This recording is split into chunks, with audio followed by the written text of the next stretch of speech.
the Jeff Meacham Network's multiverse of media. For over 15 years, the recognized symbol of excellence and the standard bearer in coverage of sports and entertainment.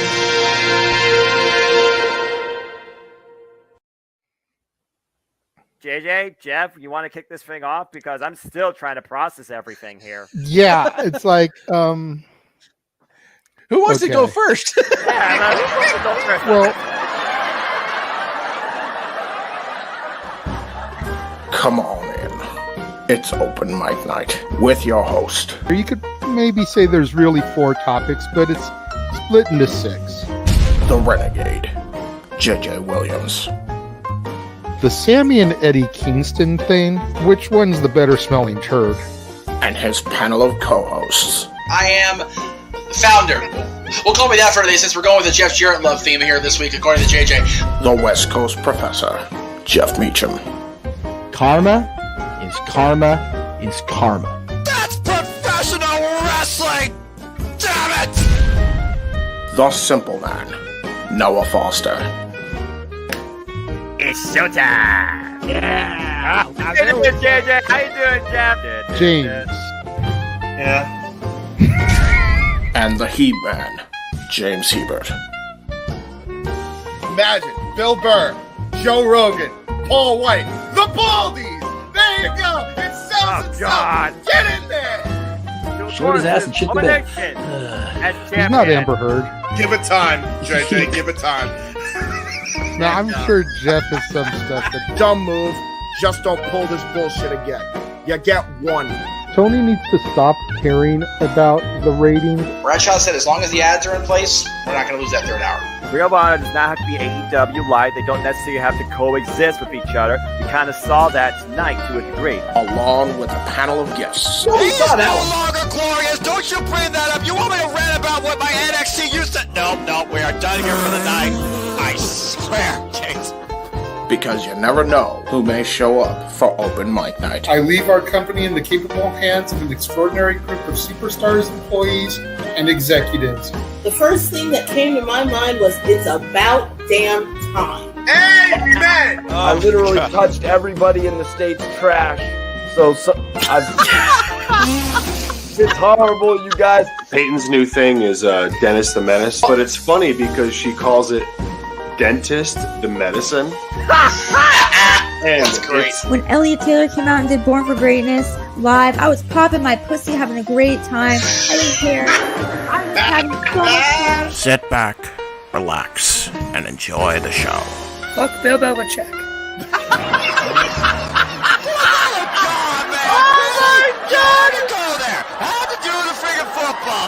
We ended on wrestling, and then you bring in that shit. That's just how the fan goes off the damn rails. Brilliant, bloody brilliant.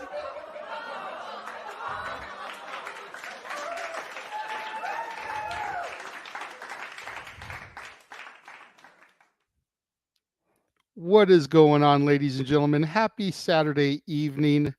Welcome to another edition of Open Mic Night. And let me just say, I will never get tired of that intro.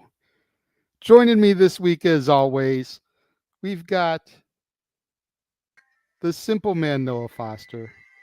We've got the Heeb Man, James Hebert. And we've already got a bunch of you guys tuning in. Gabrielle, hello to you too. Happy Saturday night right back. Safet, what's up? What's up, bro? Nathan, how's it going, sir? Daniel says Saturday night, and you know what that means. It's time for open mic night. Open mic night. You damn right. God damn. I got headset head bad. Continue. There we go. And then, of course, Safed has his comment. Mandy Rose, oh my. Buckle up and stay tuned, Safed, because that is our main event this evening. Yeah. Raymond says, hey to the crew. Hassan says, hello there. I enjoyed tribute to the troops today. I completely forgot that was on, if I'm being completely honest.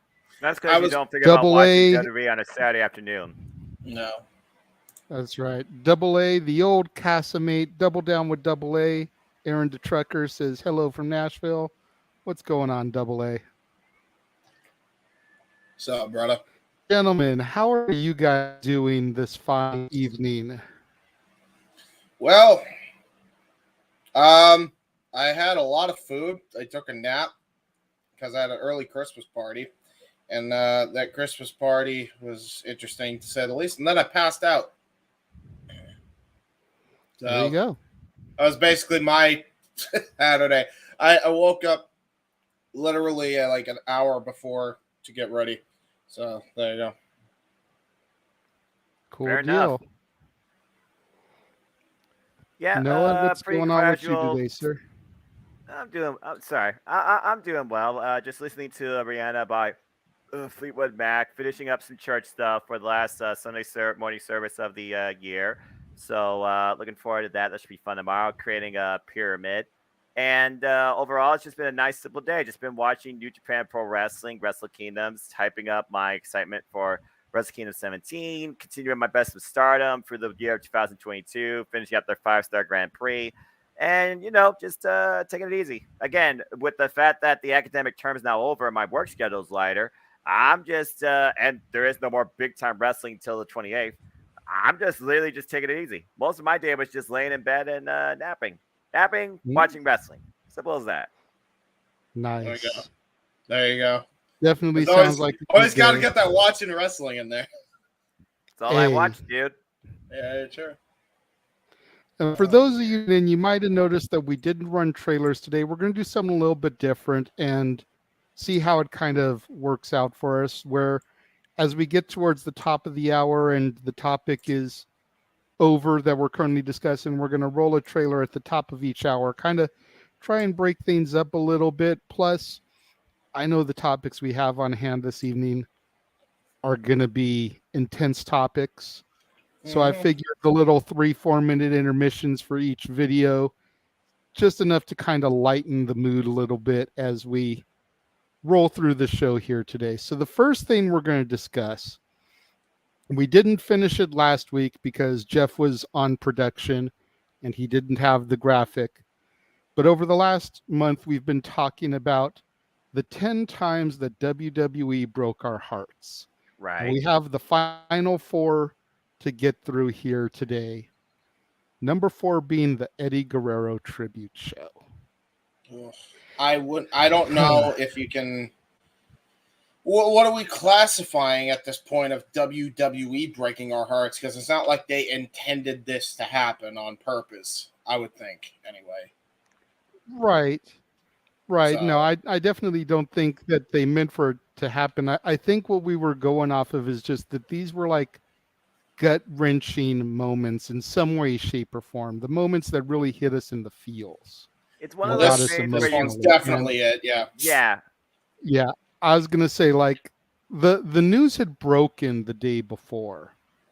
Yeah. Because I will forever remember the way the entire day played out for me. My girlfriend at the time, my daughter's mom, and I had gone up to Northern California for a wrestling weekend. We were going to this fan fest, met a bunch of legends there, met the Hart Foundation. We met the Brutus Beefcake and Greg Valentine. We met Soul Man Rocky Johnson and Rowdy Piper. Wow. It was a star-studded extravaganza. Right. We were driving home, and one of my best friends at the time started messaging me about all the stuff that was going down with Eddie Guerrero. And we didn't believe it at first, Internet journalism being believable. That's going to be a common thread that runs through the show today. So just be prepared for that. It's like getting the information and just not really. And then we went to another friend's house once we got back closer to town. Yeah. And it was TNA Genesis that evening. So we went in, watched the pay-per-view at the house. And because they were live and WWE was filming something that night, because I think they were about to go on an overseas tour or something, Right. Yeah. But TNA was live, and I remember it was the night Christian debuted, and the Dudley Boys cut a promo, Team 3D, and they had Eddie on their tape. And I even think it was Bubba ended the promo with Vaya con Dios, mi amigo. And it felt a little bit more real, but it still hadn't sat in yet. It hadn't sunk in that this was really happening. It was sudden. Yeah. Until That's Raw. why it was sudden. Yeah, until Raw the next night, and until the show started with everybody on the ramp wearing the I'm Your Poppy shirt. Yep. Benoit, a blubbering mess. Vince McMahon giving his speech, and for some reason it still didn't feel real. And then the opening chords of Johnny Cash's Hurt hit. And I was gone. Yep. Once you heard Johnny Cash, it was game over. Yeah. The second time that year that I was in tears for wrestling. The first time was happy tears. I was at Mania 21. Eugene was getting the piss beat out of him by Muhammad Hassan and Daivari. Hogan came to the rescue. And even as a non-Hulk maniac, I was caught up in the Hulkamania. And I cried. Right. But just this just gut-wrenched me more than Owen did. Because when Owen's death happened, regardless of how sudden and how dramatic and how preventable it was, I wasn't that deeply seeped into the business at that point. I was still a fresh fan. Same. So it didn't faze me the way it would have fazed me if it happened now. So Eddie was like really that first one that just gripped at my guts. Plus, Eddie was the very first signature I had in my very first WWE program. In ballpoint pen, not Sharpie. Because I had gotten him to sign it the night that Rey Mysterio defeated Matt Hardy for the Cruiserweight title in Anaheim. Nice. Eddie was backstage watching, and we called down to him from where we were sitting, and I asked him if he'd sign it, and I dropped it down to him. And he signed it, and then was like, now how am I going to get it back to you? And I literally laid down on the ground there on the steps and reached over as far as I could. And he jumped and put it back in my hand. Jeez. That's commitment. So there was that little like special moment in the fact that Eddie was my first signature in a program. I think that had something to do with it also. His was always that standout because it was just in an ink pen instead of a Sharpie. Noah, we'll throw to you. What are your thoughts on this as we welcome in Zach to the show? What is up, sir? Noah? Hello, bro. Good to see you, Zach. Haven't seen you since the Royal Rumble. Hope you're doing well. Overall, yeah, it was definitely an emotional night to say the least. You could definitely tell it was a different energy. I mean, Randy Orton was still one of the most hated people in the company, but as soon as he put up that wristband for Eddie, the crowd shut their damn mouths. It let you know that this show was not about the continued storytelling and kayfabe character development, but it was really giving homage to an all-time great that passed away way too soon. And shout out to poor Karaka Mikey T. It's one of those things where you think about if he was still here, the impact he would have on the business day with those individuals that have followed in the footsteps, that still play the Eddie Guerrero games, that I literally just saw on not only Rampage on Friday night, but on that last NXT special. Eddie Guerrero's spirit still lives today in this business, continually influencing talent to come and already to be. It was kind of wild to think about because Eddie Guerrero was that rising star. He was that face of SmackDown. He was the guy that people tune in for that energy because he connected so much with us as fans. And then all of a sudden, to just hear what happened especially regarding what happened with both him and Benoit that year too. Before that point, it's one of those things where, as a naive person per se, not just fan, but naive person, you might not really think about it at the moment.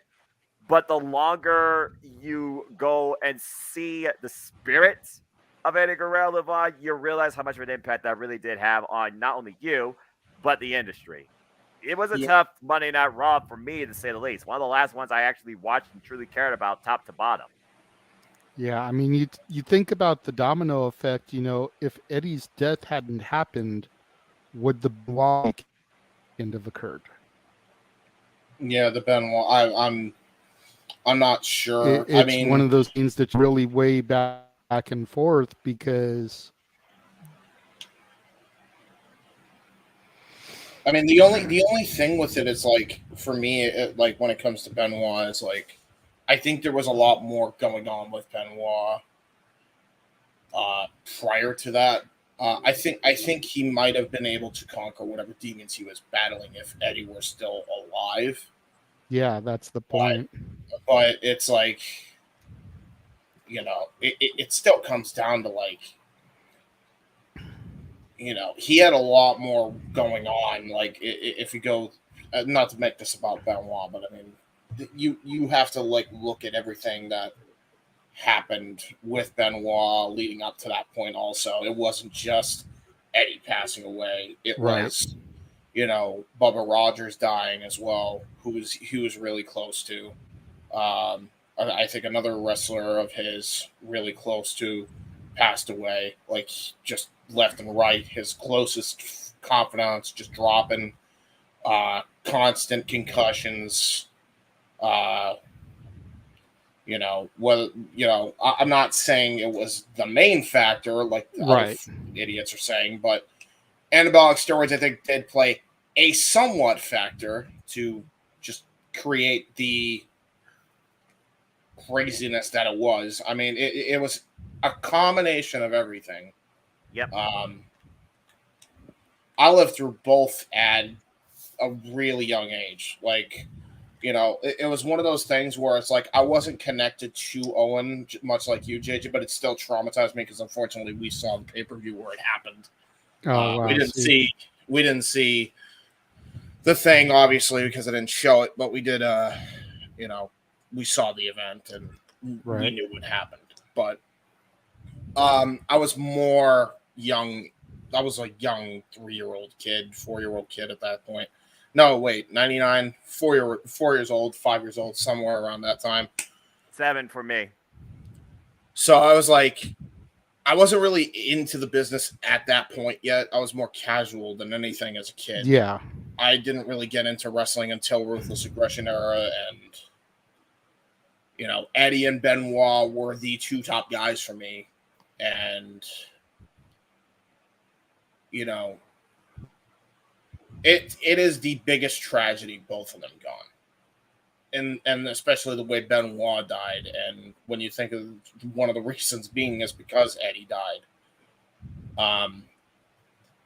It's screwed up for a kid, man. Like it's not fun to go through. Like especially considering the fact, like when you already consider everything else, like going on in wrestling, and you don't even think about that as a kid, and then it just hits you out of nowhere. You can't even brace for something like that, or get away from it. Yeah, I still think about one moment that I haven't seen since to this day. Rey Mysterio took his mask off that very show in tribute to him when he said, "Goodbye, my brother." Yeah. Yeah, that was both tribute shows too. The one on Raw and SmackDown. Rough to watch. If you can relate this to the more it was newer great, age, but it was rough. Yeah, if you can relate this to more the newer age audience, when you think about today's generation that might not even know necessarily what these people were about, but maybe heard of it. If you were to relate this to today's audience, the only real casualty of the industry that probably hit people maybe as hard as that, and maybe it's also because of everything else they were facing. But in a sense, it brought the world together and did bring hope. It certainly helped us, James, and our ACW family to survive the pandemic. Brody Lee. Mm-hmm. Yeah, that was like, and what's funny too, a lot of people relate Brody to Owen and to Eddie. You know, well, he nicest was guy a you'll proud ever meet. father, and he was a damn good wrestler and That's leader. the thing, And and there is not a bad word to say about any of those guys. As far as like Eddie had his demons, he's like the third on the pecking order, really, but like not by much. You know, like he conquered them, and Yeah, that's the thing is like at least he was nothing able but to positive conquer things them. about all of him, man. And you know, a guy like that, he just died way too soon. And happy late birthday to Brody Lee, forever exalted. And if rumors are to be believed, the SmackDown, the TV tapings that they were going to do that night, Eddie was supposed to defeat Batista and reclaim the belt. Yeah. So it's like, what could have been with a second run for him? He would have had the WWE belt and the big gold belt. Grand Slam at the time. You know, Zach, what are your thoughts on this? Thank you for joining us. Good to see you. Of course. So you look at it, people remember when 9/11 happened. You remember where you were for that. Mm-hmm. People remember where they were for the OJ chase. And if you're a wrestling fan, you remember what you were doing when you found out that Eddie Guerrero died. And I look at it like this. Just thinking about today's WWE or AEW, if Eddie was around, would Sasha really be gone? Like, how big of a factor could Eddie Guerrero? Wow. Right? Like, how big of a factor would Eddie play into the Judgment Day thing with Dominic? Like, would that even have become a thing if there was still a such thing as Eddie Guerrero? I mean, dude, if there was still an Eddie Guerrero, Dominic may have turned heel and joined Eddie. Exactly. like for real. Raymond Williams in the comments here saying that he liked the story of Dom with Eddie and Ray. Bro, what if Dominic cost Batista the title? You're one of the few, Raymond. I literally know people, and me and Jeff Soul, that stopped watching WWE because of this angle. It did go a little bit far when you literally had custody of a kid involved in a ladder match. Not gonna lie. Yeah, but it is what it is. And he was so adorable too, you know. Just the sad look on Dominic's face. Is it true? Is it really true? Like, yeah, good acting. As a kid, you felt that, bro. Like, it's got to be a weird. It's got to be a weird thing because you knew he was in on it too. Like he's even admitted to it nowadays, which is like, bro, you got some great, you got some good acting chops. If you pull that crap off. As far as we knew, he wasn't involved in any movies either. Safid points out that was supposed to be Eddie and HBK at Mania if he had survived. What a match that would have been. Oh, yeah. Like, for real. Yeah. What if to never be, but still honestly on everyone's minds, to say the least. Yeah. R.I.P. All right, moving on to number 3. Triple H turns on Shawn Michaels. That no good son of a bitch! Jim Ross made Triple H the ultimate villain at that moment. It was crazy, all right? You think these two as close as brothers, as if they were raised under the same roof, would never, ever do something as heinous as that. And then when that moment happened, game on, thus the Triple H we have today. That was and JR, you could not have a better storyteller, seller than good old JR Jim Ross during that time. Point blank simple. Definitely. It wasn't heartbreaking. It was, what the fuck? Well, it was gut-wrenching in the fact that, like you said, Noah, they were played on screen as like brothers. They were the best of friends. You know, HBK had just come back. He had joined the WWE version of the NWO, which was what it was. Yeah, let's not go down that rabbit hole. But as soon as that fizzled out, it was like, where does HBK go from here? Yep. because he wasn't sure that he could still go in the ring. He knew that physically he could go, but he didn't know if like mentally and if he would have been the same as he was back in 96, 97 when he was on top of the world. Right. And dare I say he was even Better. better the second time around. He was damn better. Are you kidding me? That was TV for me. Seeing how Shawn Michaels felt so betrayed, feeling the pure hatred, seeing the unrivaled rage with these two across multiple fronts, multiple shows. I will never forget that fracking Hell in the Cell match from Bad Blood. Culmination, to say the least.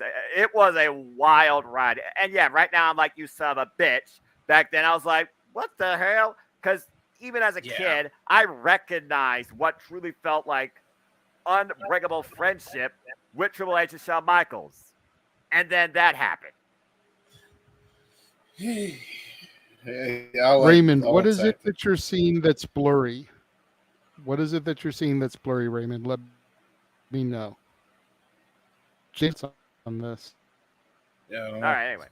I was going to say, you want to go on this one, DJ? What you got? So, man, how could you sit there as a fan and not get passionate about that storyline? Like, how are you supposed to choose a side, even though, you know, you always grew up a Triple H or you grew up a diehard Shawn Michaels, and the two together are just the perfect well-being. Right. How do you choose between that? Like, it was so hard as a fan just getting heartbroken like that, because you don't want to see two of your favorites just like get destroyed and destroy each other. I mean, yeah, fair enough. You know what my thing was? Mine's different between you and Noah's. Here's my thing. I took one look at Triple H, and this is like right when I'm tuning in, like a lot of the time. I see Triple H, and I looked at him, and he was a babyface at this time, I think. So it might have been like early 2002. And I'm just looking at him, and I'm like, I'll trust this motherfucker as far as I can throw him. I can't trust him. So I look at him, and this is like, keep in mind, I'm a young kid at this point, so I'm like, oh, he's joining with this guy again. Oh, they look happy. Oh, wait until he stabs him in the back. Go stab him in the back. He stabbed him in the back. Like, I just kind of, as a kid, I just kind of called it. I'm like, I told you, don't trust him. Don't trust this dude. He's a meanie, and he's gonna stab him in the back. It's exactly what happened. So. Well, to be fair, we all knew how much of a villainous bastard looking out for number one only that Triple H was, going all the way back to 1999. Dude, he freaking stabbed Shawn Michaels in the back then. He left him out to die in 98 and 99. The night Foley won the title just so he could get the glory to help Foley win it. Like, he was a spiteful bitch then. You know? Like, I wasn't even watch it then. I didn't even watch that episode as a kid. I was like, I go back and it's like, well, I'm right on the fucking money. Yeah. I feel like there's a subtle bit of envy still to this day with Triple H and Shawn Michaels, particularly still. And I look at this back when Undertaker says, "You remember when I said Shawn was better than you? He is." I feel like that moment right there was like Triple H is like, I am never gonna truly forgive this bastard. Well, there you go. Kayfabe or not, again, respect is respect, friendship is friendship, but rivalries are rivalries.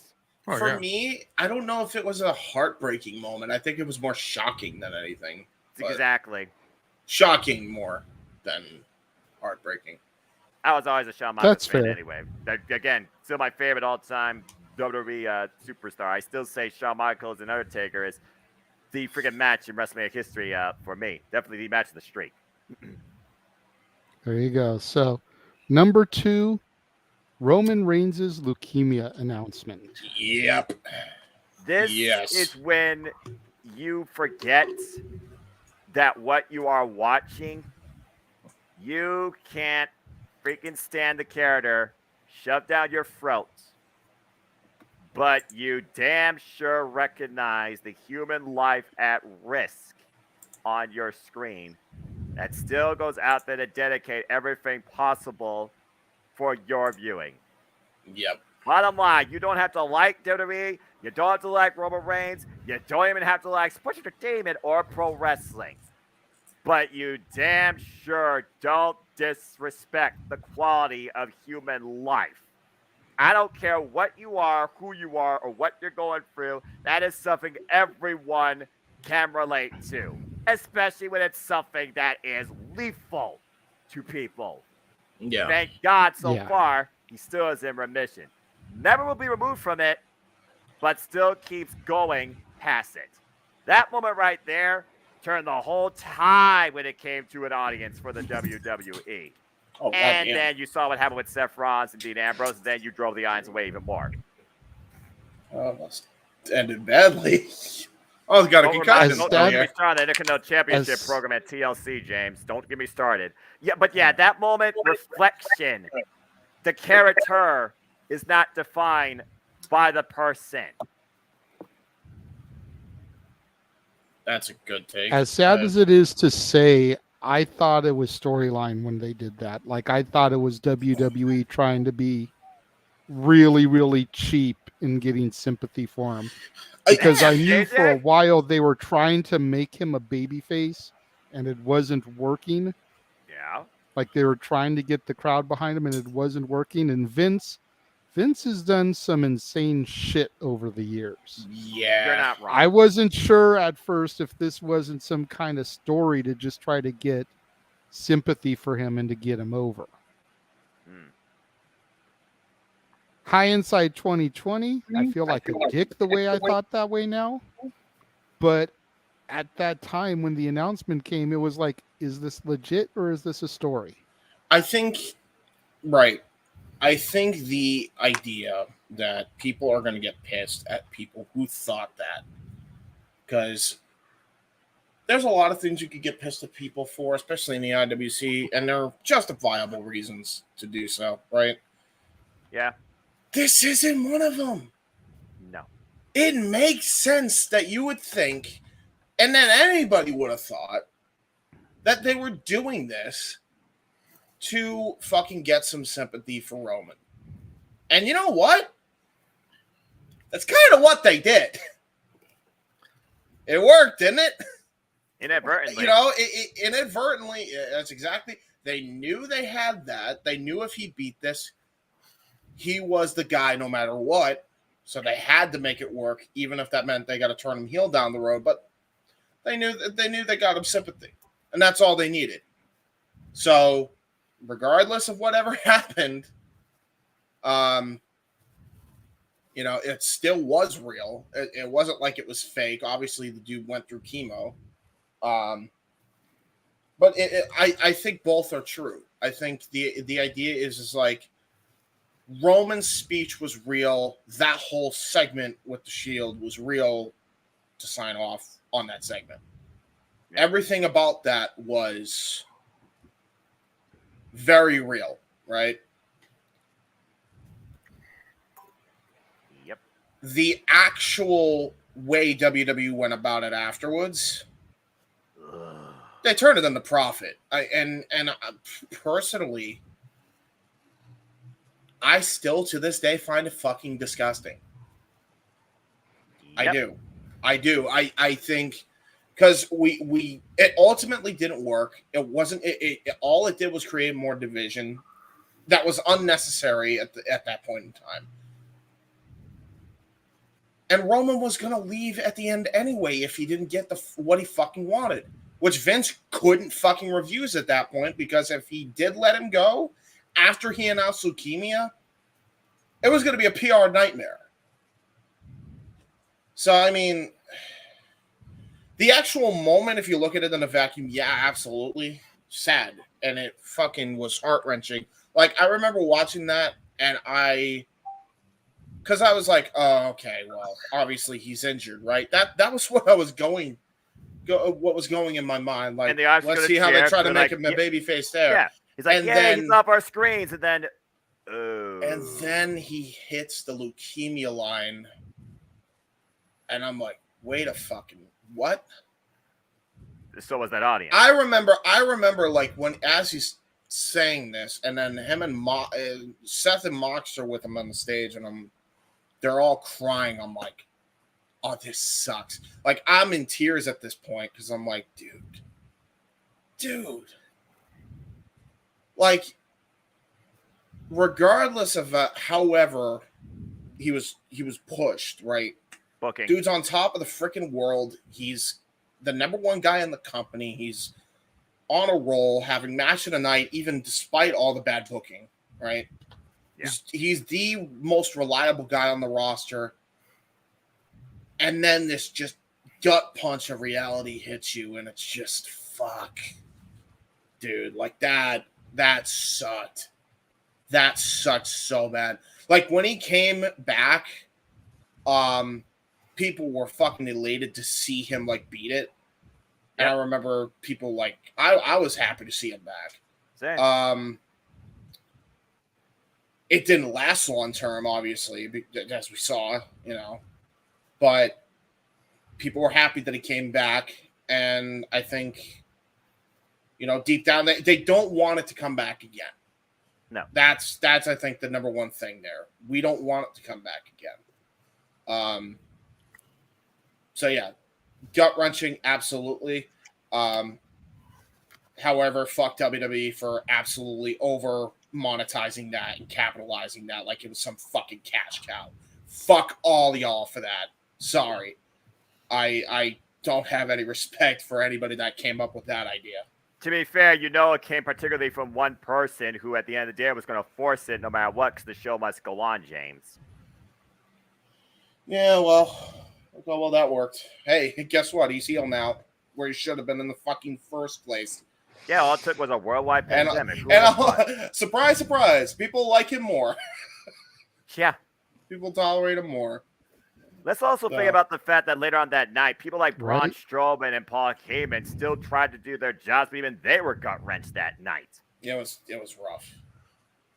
It was rough. Yeah, I mean, it was a rough night. The fact that he has gotten over as a babyface organically by being a heel and just being so cool says everything. Everyone loves that bad guy. I think, well, I mean, there was a couple instances of that, too. Like, you think about his time in the Shield. He did that in the Shield, right? Yeah, barely. And then you think about it with the Tribal Chief. I'd argue, I stand by this knowledge that if WWE kept the Force train going and then turned him the night after Mania, WrestleMania 33, on Raw the next night, where after he beat Taker, would have had the biggest heel in the fucking business for like 3 years. Tribal Chief should have started then. Honest to God, Tribal Chief should have started then. If it started then, you would have had the biggest freaking ratings boost, and I don't even know how long. It's just another one of those things. It's like another missed opportunity. Why? Because Vince was such a stubborn prick. He was so stubborn to a fault. So. Yep. There you go. There you go. All right. So what about Zach? What about you? So, just to piggyback off of what you said, Jay. Go ahead. The way they ran about it with the publicity was utterly disgusting. I mean, yeah, it's like ESPN did a whole 30-minute segment on College Game Day just to cover that for WWE. Yeah. If it's something extremely serious, you don't do it. Keep it off of TV. Don't try to get it to where you're benefiting from it. Like, yeah, it's not cool. Like, What's this morale you speak of? I see dollars, damn it.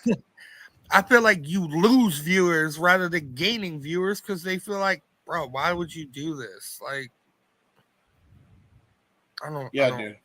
Well, it's the way you sensitize your audience to the point that they feel like they know you to a fault, and at the end of the day, they know what you're about, but they still care about the person, whether or not you truly care about the person. And there still is that suspension of disbelief whether or not Vince really has humanity inside himself, maybe 2%, if that, Undertaker-wise.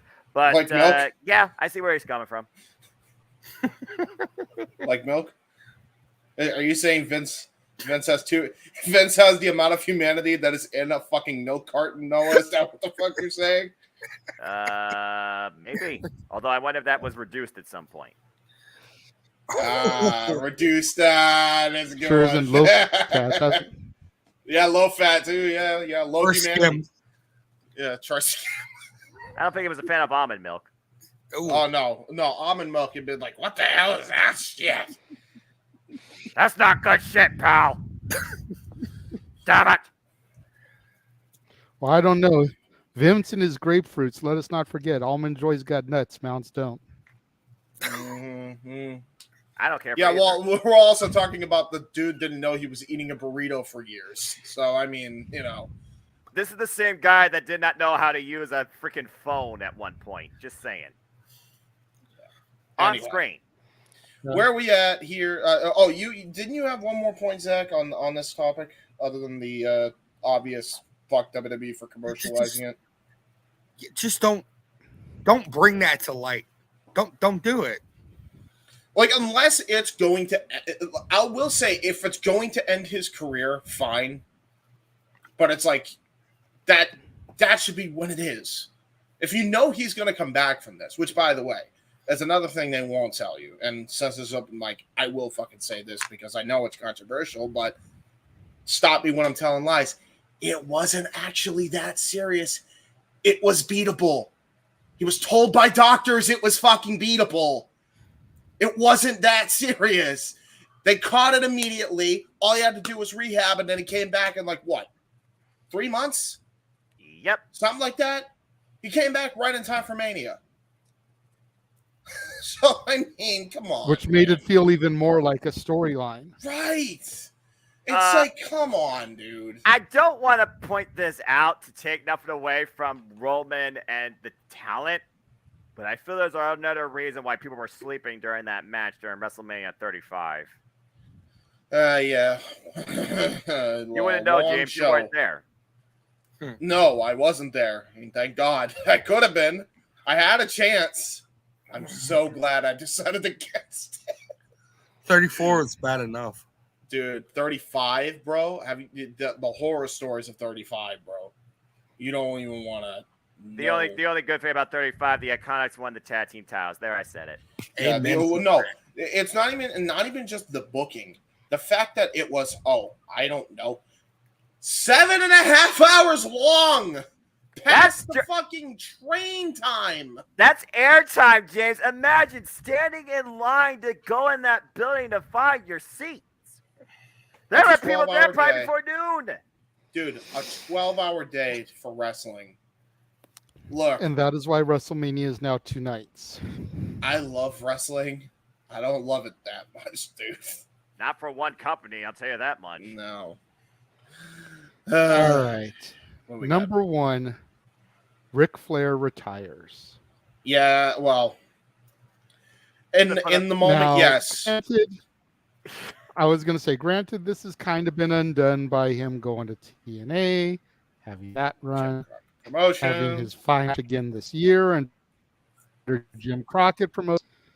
But at WrestleMania 24, when Shawn Michaels is in the corner and he says, "I'm sorry, I love you," bang! Everybody gets gut wrenched right there. Air sucked out of the building. I told Jeff, I was rewatching one of our shows.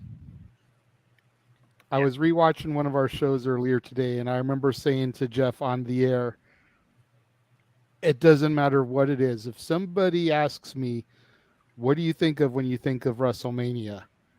It's not Hogan slamming Andre. It's not WrestleMania 21, which I was there for.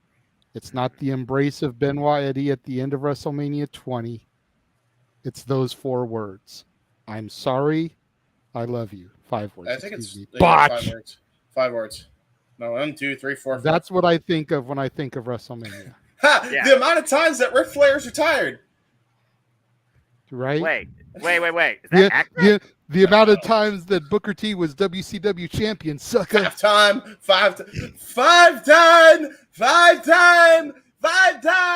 retiree. Woo! I will never retire. Woo! Fire me. I'm already fired. Good God Almighty. I'm already fired.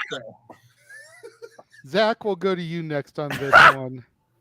What do you think about the original WrestleMania 24 retirement of Ric Flair? You couldn't sit there and actually believe that it was going to happen.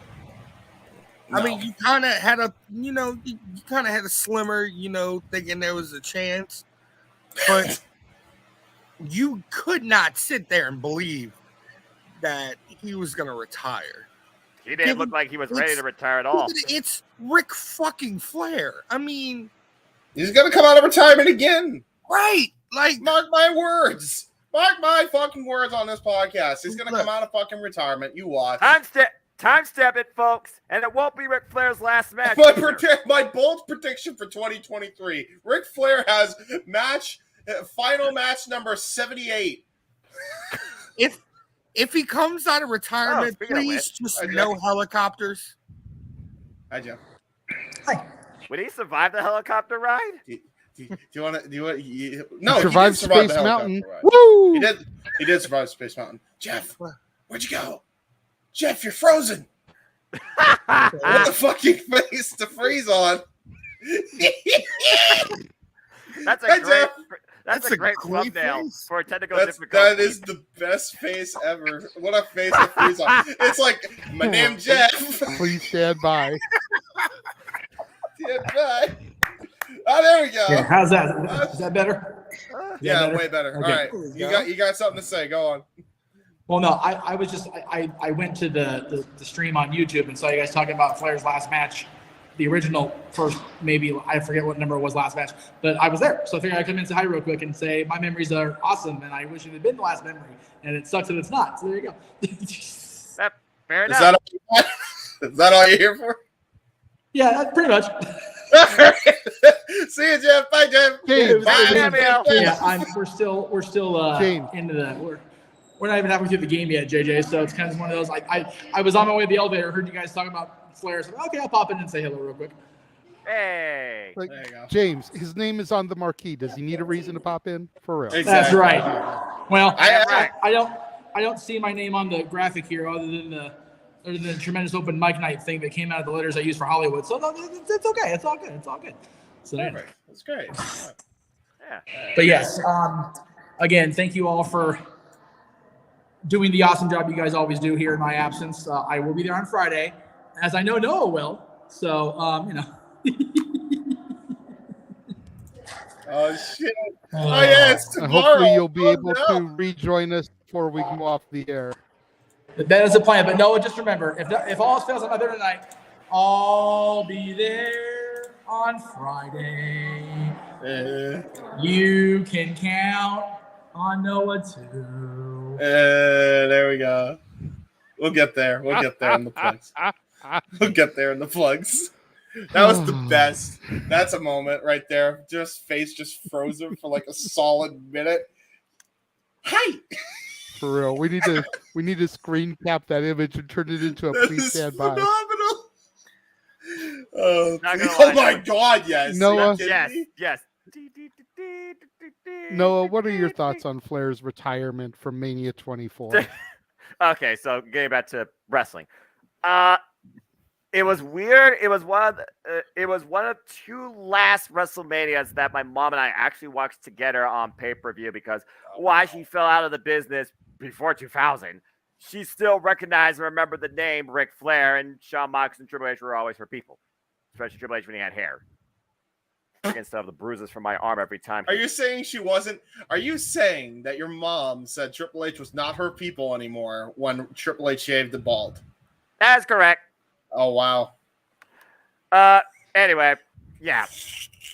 All right. She's asleep. That's why you'll never hear her on open mic night. Anyway. Yeah, no, I think I disagree. I think now one day you no gotta one bring needs your to hear my mom- mother ever on a cameo of open mic night. That ain't happening. I disagree. I think that's great content, brother. I love No, to thank know, you. bro. All That's right. like Brian Alvarez, and I know we don't like the Observer folk, but like Brian Alvarez having his grandma on and fucking giving her takes on pro wrestling, which is admittedly pretty fucking hilarious. I'm not gonna lie. Like that's sometimes the highlight of my week. Little Grandma Alvarez just being like botching the Undertaker's name sometimes. Like it's a riot. Anyway, yeah, it was weird. And watching this match again with what my all-time favorite, Shawn Michaels, one of the closest men ever in Ric Flair's career, and just seeing the way this match was going, I was like, there's no way. I mean, yes, he's Mr. WrestleMania, he can't lose, but Ric Flair being retired, and then that moment, Ric Flair like giving to me, and the gut wrench in that corner, the sentence, the super kick, the cover, the embracement, the send-off. And then the following night when literally you have every person possible in that ring giving their respects to arguably one of the greatest of all time in the industry, if not the greatest to this day, including Undertaker, who literally kneeled before him. Undertaker kneeled before this man without an urn in hand. Yeah. Giving his respect. Yeah. You don't get that out of the damn Undertaker. Ever. In the moment itself, it was something that I was like, so that's it. Damn. I can't believe it. Yeah. It was shocking, but it was one of those fans was like, do I want to see Ric Flair still wrestle? It wasn't must see for me, but I never put it in the comprehension Ric Flair ever retiring. And then, unfortunately, my thoughts came to reality, and you got Immortal. And then you got Fortune 4, which turned into Fortune 8, which then turned into like Fortune 16, Fortune 500. Like, don't remind me. As monumental as Taker kneeling to him was, what always stuck with me was the first and to date only time the Horsemen came out as a unit on Raw. Yep. Like that was big to me. And the way Hunter set it up, I've been talking to these guys in the back, and ever since then, my hand's been kind of cramping in this position. I was like, yeah, right. I just like, holy that, shit. and I wasn't even fully knowledgeable on the Horsemen at that time. And then for it to have been the Hall of Fame Horsemen, if you will, Arn, Tully, Barry, JJ. Holy shit! Like that was a big deal. Yeah, of course, Triple H, the guy that brought Ric Flair to WWE under his wing in the first place, saying, you still can go, you still have a lot to offer. Evolution. You want to talk about things that wouldn't have happened if Ric Flair was not involved in the early 2000s. Who the hell knows where the people like the likes of Triple H and Randy Orton would have been in their careers? It's crazy. Again, James, the moment your thoughts itself as is like you never comprehend it happening. Well, we didn't. Yeah. We didn't. It didn't happen. But in the moment, gut-wrenching for sure. For me, this is 10, though, not 1. Because, like, I think I'd put Eddie at 1. Same. Eddie's tribute show's at 1. I don't know how. Because, right. Lists are subjective, but, like, I feel like if you were to make a list, I feel like this guy made a list and he's like, he should have put in like bold letters in no particular order. No disrespect to the guy. I'm sure he's a nice guy. I do agree with that. It's just like, yeah, I don't know, man. Number 1, it's a bit of a stretch. It's just a bit. Just a stretch. Putting anything at number 1 is always going to raise eyebrows. Let's just put it out there. That's fair, and I definitely agree. It should have been at least originally stated as an in no particular order type of situation, because everything is subjective. But overall, I would say that's a pretty solid list. Yeah. When we look at everything once again, Taker's streak coming to an end, Raw is Owen, the SmackDown after 9/11, Daniel Bryan's retirement, Rey Mysterio's WWE Championship run, Austin turning heel, and then Eddie's tribute show, Triple H turning on Shawn, Roman's leukemia announcement, and Flair's retirement. All in all, pretty solid list. It's a pretty solid list, but it also makes me think it's like different levels of heartbreak, if that makes sense. Yeah. No, definitely. I feel like you could do like half and half, heartbreak, shocking, and then you put the ones in the middle that are towards maybe one or the other, because each one kind of really tilts the scale more in one way versus another. I wouldn't say they're all in general just heartbreaking, but if nothing else, they all certainly are memorable, to say the least. Yes. You got your thoughts on this list, DJ? What you got? I mean,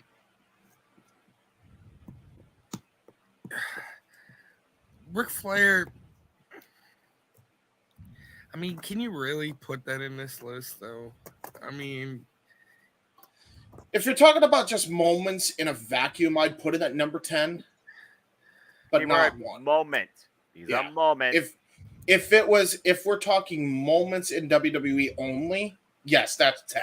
Like I think you gotta put that in there. I know it's completely, extremely controversial when it comes to the wrestling community, because given the situation, but if you make a list with the 10, I feel like Ric Flair's retirement would get left off for the Benoit controversy. I mean, yeah, you know what? Yeah, but then you're risking that has to be number 1, like, or just on a list by itself. I mean, it's because that was just heartbreaking on every level, really. Like, you felt sad at first, and then you felt angry, and then you felt confused. And people probably still are confused to this day. Yeah. So, I mean, it's... As JJ said, subjective. That's why when, like I said, you put anything at number 1 regarding anything, it's always going to be a talking point. And then wrestling Twitter came about, and everything got so much better. Uh-huh. Yeah. Hello, Matt. How are you? We are just about at the top of the hour, so before we kick over into the regular topics for the week, we're going to run our first trailer. We'll be right back after this.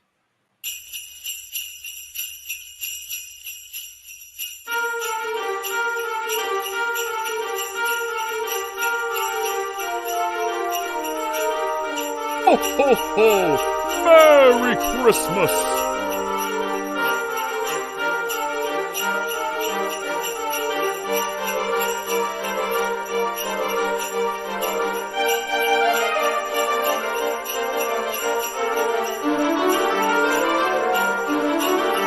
Ho, ho, ho! Merry Christmas!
Ho, ho, ho! Merry Christmas!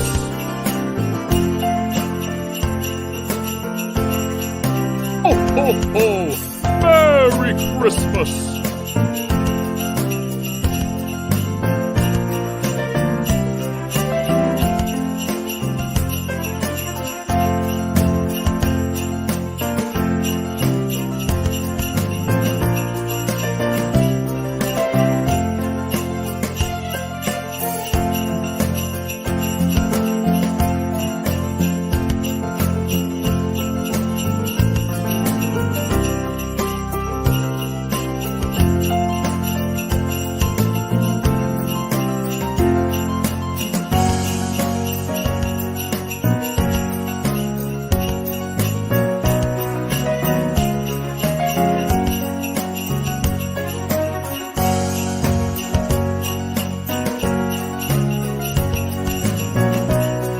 Ho, ho, ho!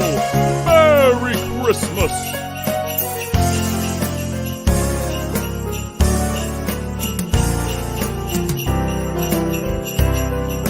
Ho, ho, ho! Merry Christmas!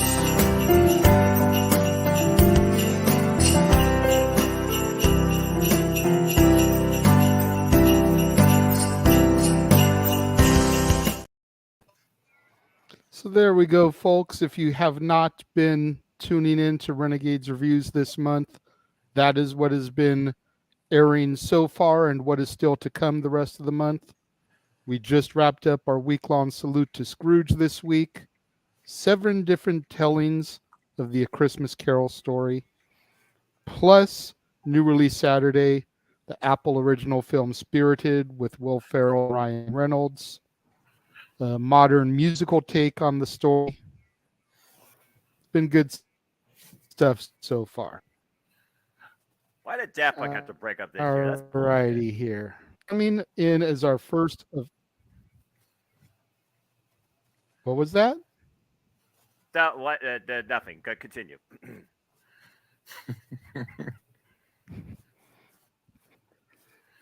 So our first official topic for this week, we're going back to the world of Sasha Banks for just a moment, because it was announced this week that,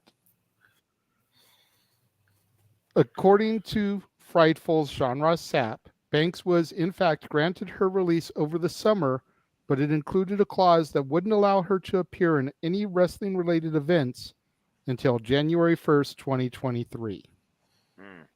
Sap confirms that Banks' deal with New Japan is a go, and that the two sides came to terms on the last week of November. The boss is scheduled to make an appearance, as we know, at Wrestle Kingdom 17. As far as AEW goes, nothing has been confirmed, but many signs currently point to her being Saraya's mystery partner on the January 11th episode of Dynamite in Los Angeles. Will we see Mercedes Varnado in All Elite Wrestling next month? We will find out soon enough. So we were hearing these rumblings for a while about her being gone, trying to negotiate a new deal, still being on the internal roster. Apparently, all of that was a load of crap overall, and she's been gone quietly since summertime, with the stipulation that she couldn't do anything wrestling related until January. Interesting. Before we turn it over to you, gentlemen, even though he did appear briefly a few moments ago, Jeff actually sent me statements for each of the topics we're going to cover tonight in case he can't join us later. For Sasha, he basically says, in the interest of moving the show along, as well as admittance of just being over this fucking story, I'll simply wish Mercedes well wherever she ends up, but I'd be lying if I said I won't pop like a firecracker if she's at the forum on January 11th. Fair take. To kind of put a bow on this topic that has kind of carried us through the better part of the last 7 months, James, go to you first. What do you think about the news that broke about how she's basically been gone since summertime? I think the whole thing is with Sasha or with Mercedes now, if she is gone. Which, look, I don't know what the hell is anything anymore until I actually see her end up in the places that they're saying she'll end up. Once that happens, then I'll tell you that's okay. Yeah, this is real. Because you can't really trust what any fucking buddy says anymore in this community when it comes to the higher ups sometimes. Because even they get shit wrong or don't vet it properly and like to be egomaniacs about it to a fault. It's one of these things where I don't want another CM Punk situation again. I'm sorry, I'm quite good. It's not that I wouldn't want Mercedes as a talent. I do want Mercedes as a freaking talent. The problem is you're going to possibly have her as the same talent when she goes to AEW, possibly, with the likes of Britt Baker. And we know how well that ended up for Thunder Rosa lately. Regardless of how you feel about the woman, I mean, both of them need to get their shit together, and that's a whole situation in and of itself in AEW. Do we really? If Thunder Rosa won't take Britt Baker's shit lying down, what the fuck makes you think that Mercedes, with the track record she's had in WWE, is going to take any shit from Miss Adam Cole, baby? All right? I mean, come on. That's where we're at right now. Like, I don't want another situation like that again. You know, I enjoyed Rampage, and it's the first time I enjoyed All Elite Wrestling in months from beginning to end because I didn't have to think about the bullshit, and I had a good time. I'd like to keep on that fucking trend. And a way to not keep on that trend is inviting people like Mercedes in if you got a person like Britt Baker running a freaking muck. Unless, of course, you finally grow some fucking balls, Tony, and start putting your talent in line. Then I say yes, bring her the fuck in. Till that happens, God no. God no. We don't need another one of these situations. I'm sorry. I love Mercedes as a talent, but it's just you don't need that situation. Just avoid it at all costs until whatever. Like and part of that's on the responsibility of the fucking talent too. Like Mercedes, honest to God, would be better off in Stardom / New Japan. She'd be better off in Bushiroad right now. I think she has a lot more to offer there in Bushiroad than she does in AEW. And I think she would gain a lot more being in Bushiroad than she would in All Elite Wrestling, quite honestly. I don't think there is any reason to bring her in except for maybe perhaps a one-off. You know, obviously you got the New Japan AEW show. That's fine, bring her in then. But as a main roster member in the same locker room with Britt Baker and Rosa and that whole powder keg, nah, that's a no for me, dog.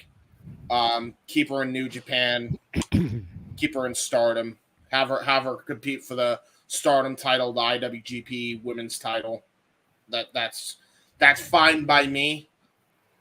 That's about as far as I'm willing to accept right now in this current climate of people getting too sensitive for their own fucking good. That's a fair take. The only problem I foresee with that, and then we'll go to you, Zach, next from here. We'll save Noah for last on this one. Part of what the fall apart was with WWE was Sasha wanted to get Charlotte Becky Lynch money, and WWE felt that she wasn't worthy of that. So, granted, we know that Tony Khan and his Papa Khan have got some deep pockets, but are they willing to shell out what Mercedes feels she is worth? I feel that's the bigger question here. If Triple H and Nick Khan and Stephanie McMahon didn't think Mercedes was worth Becky Lynch, Charlotte money. And let me be completely clear here. I totally think she is worthy of that.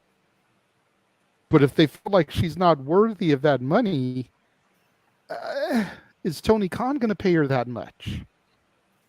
Is New Japan or Stardom going to pay her that much? Or is she going to have to settle for less money for a different company? Zach? So I got three things. Jay, to piggyback off of what you said. Yep. The AEW's women's division has suffered so hard since Cody and Brandy left. It really shows, because at least when Cody and Brandy were there, they had a hold of it, and there was no, I don't mean to call her a bully, but she's a fucking bully. I mean, Britt's a bully. She gets her way. She's spoiled. She's going to get it like she wants it. Yeah. I'm okay with Sasha coming to AEW under one condition. Do the one-off with Saraya in the tag team match against Britt. But if you're going to have her in your women's division, then have her feud with Jade. Do not push the Britt Baker card at all. Just leave it alone, because you're only asking for trouble. This is the only way I could foresee this working.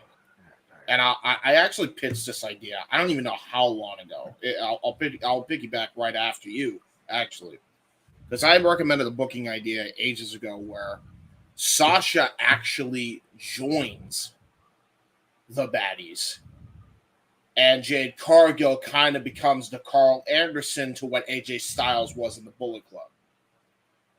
Where Mercedes gets the world title from Hayter long after she's done with Britt. And then you have Ember Moon, who's the Ring of Honor Women's World Champion, currently joining the fold with them as well. Then you have two more people in Layla Hirsch, or what's her name? Layla Gray. Sorry, I get the Layla Hirsch. You said it right. Botch. No, Layla Hirsch is Hirsch is that's the Russia. I'm talking about Layla Gray. Layla Gray and Red Velvet. Go to Impact, get the Knockouts tag team titles. You have a very good opportunity here to have all the women there have a championship in their possession. It has not been done before, and if you really want to set a statement that this is where women's wrestling is taken seriously, and you want to make Sasha and Jade as at the fucking helm of that,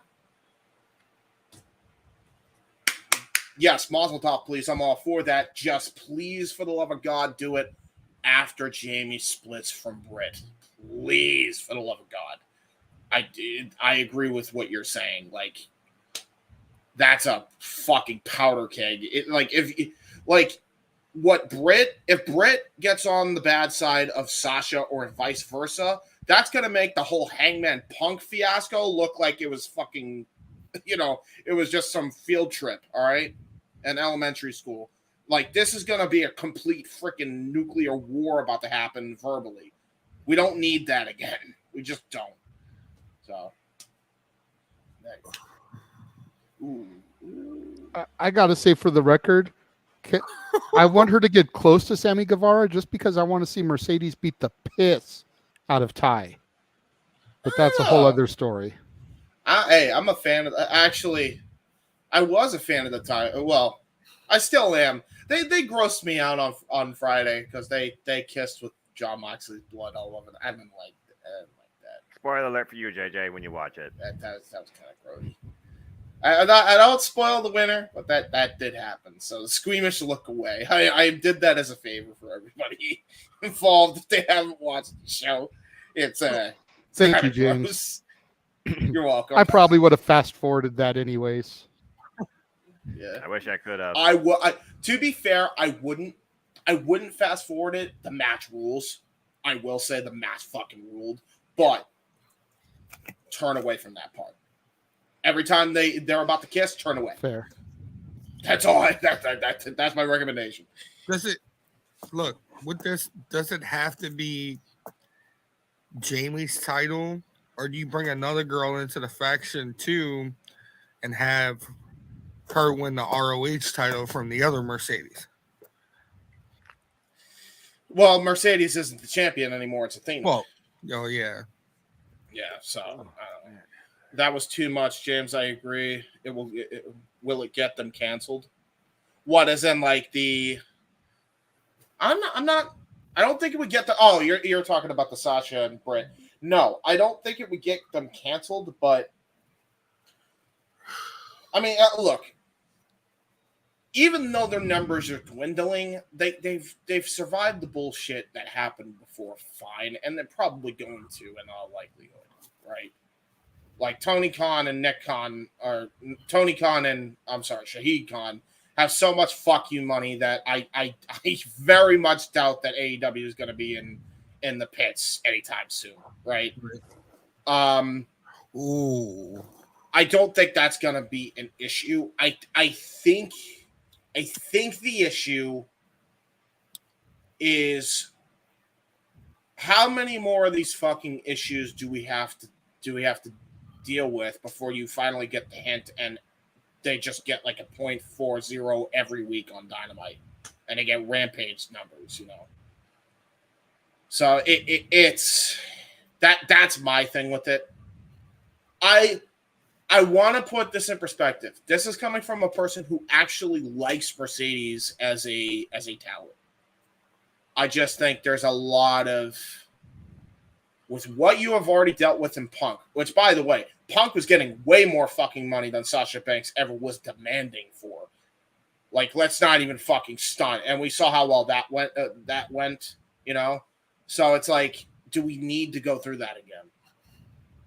Do we even need to take the fucking chance of that happening again? I don't think you do. I don't think it's worth the risk. But that's just me. Zach, did you still have other things that you wanted to say about the Mercedes situation? I mean, just if you bring her in, just keep her and Britt on two different paths. That's all I can say. That we can agree on. It's just that is a unanimous thing, I think. And that comment that came up a second ago, you know, if that's a thing you want to do, have her in the Blackpool Combat Club, cool. It will give her something different to do if you put her in there, to be fair. Not gonna happen. Yeah, but Noah, you're the only one that hasn't gone yet, buddy. What are your thoughts? You already know how I feel about anything that comes to news because I don't really give a shit when news says. Because if I see it on my screen, okay, it's official. Well, if Mercedes cares about wrestling and money, she's going to go where the money is at her price. She's going to go where she wants to wrestle. It's one of those things where you look at her mentality. She's already done this thing twice in one company. Can AEW, Bushiroad, Stardom, can they handle that as well? If this thing happens on the 4th to bring more Western appeal to the IWF Women's Championship, Kyrie or Tam Nakano galore, then I'm okay with it. I mean, Kyrie versus Mercedes would be an interesting program. Now, whether or not that happens on American soil or Japanese soil, as I finally close this program out that I'm finally done with, it all comes down to scheduling and the approach they want to do in 2023. You all bring up AEW and her being involved there. If Saraya and Dunneberger DMD can coexist, and I feel like some way they can make the Mercedes and Britt Baker thing coexist, but whether or not she's there on special appearance or long haul, whenever I thought about Mercedes being involved in the AEW ecosystem, I went straight to Jade Cargill and the baddies. As far as her joining a faction, I see her leading a faction because Sasha does not play second to anybody. You both should know better than that.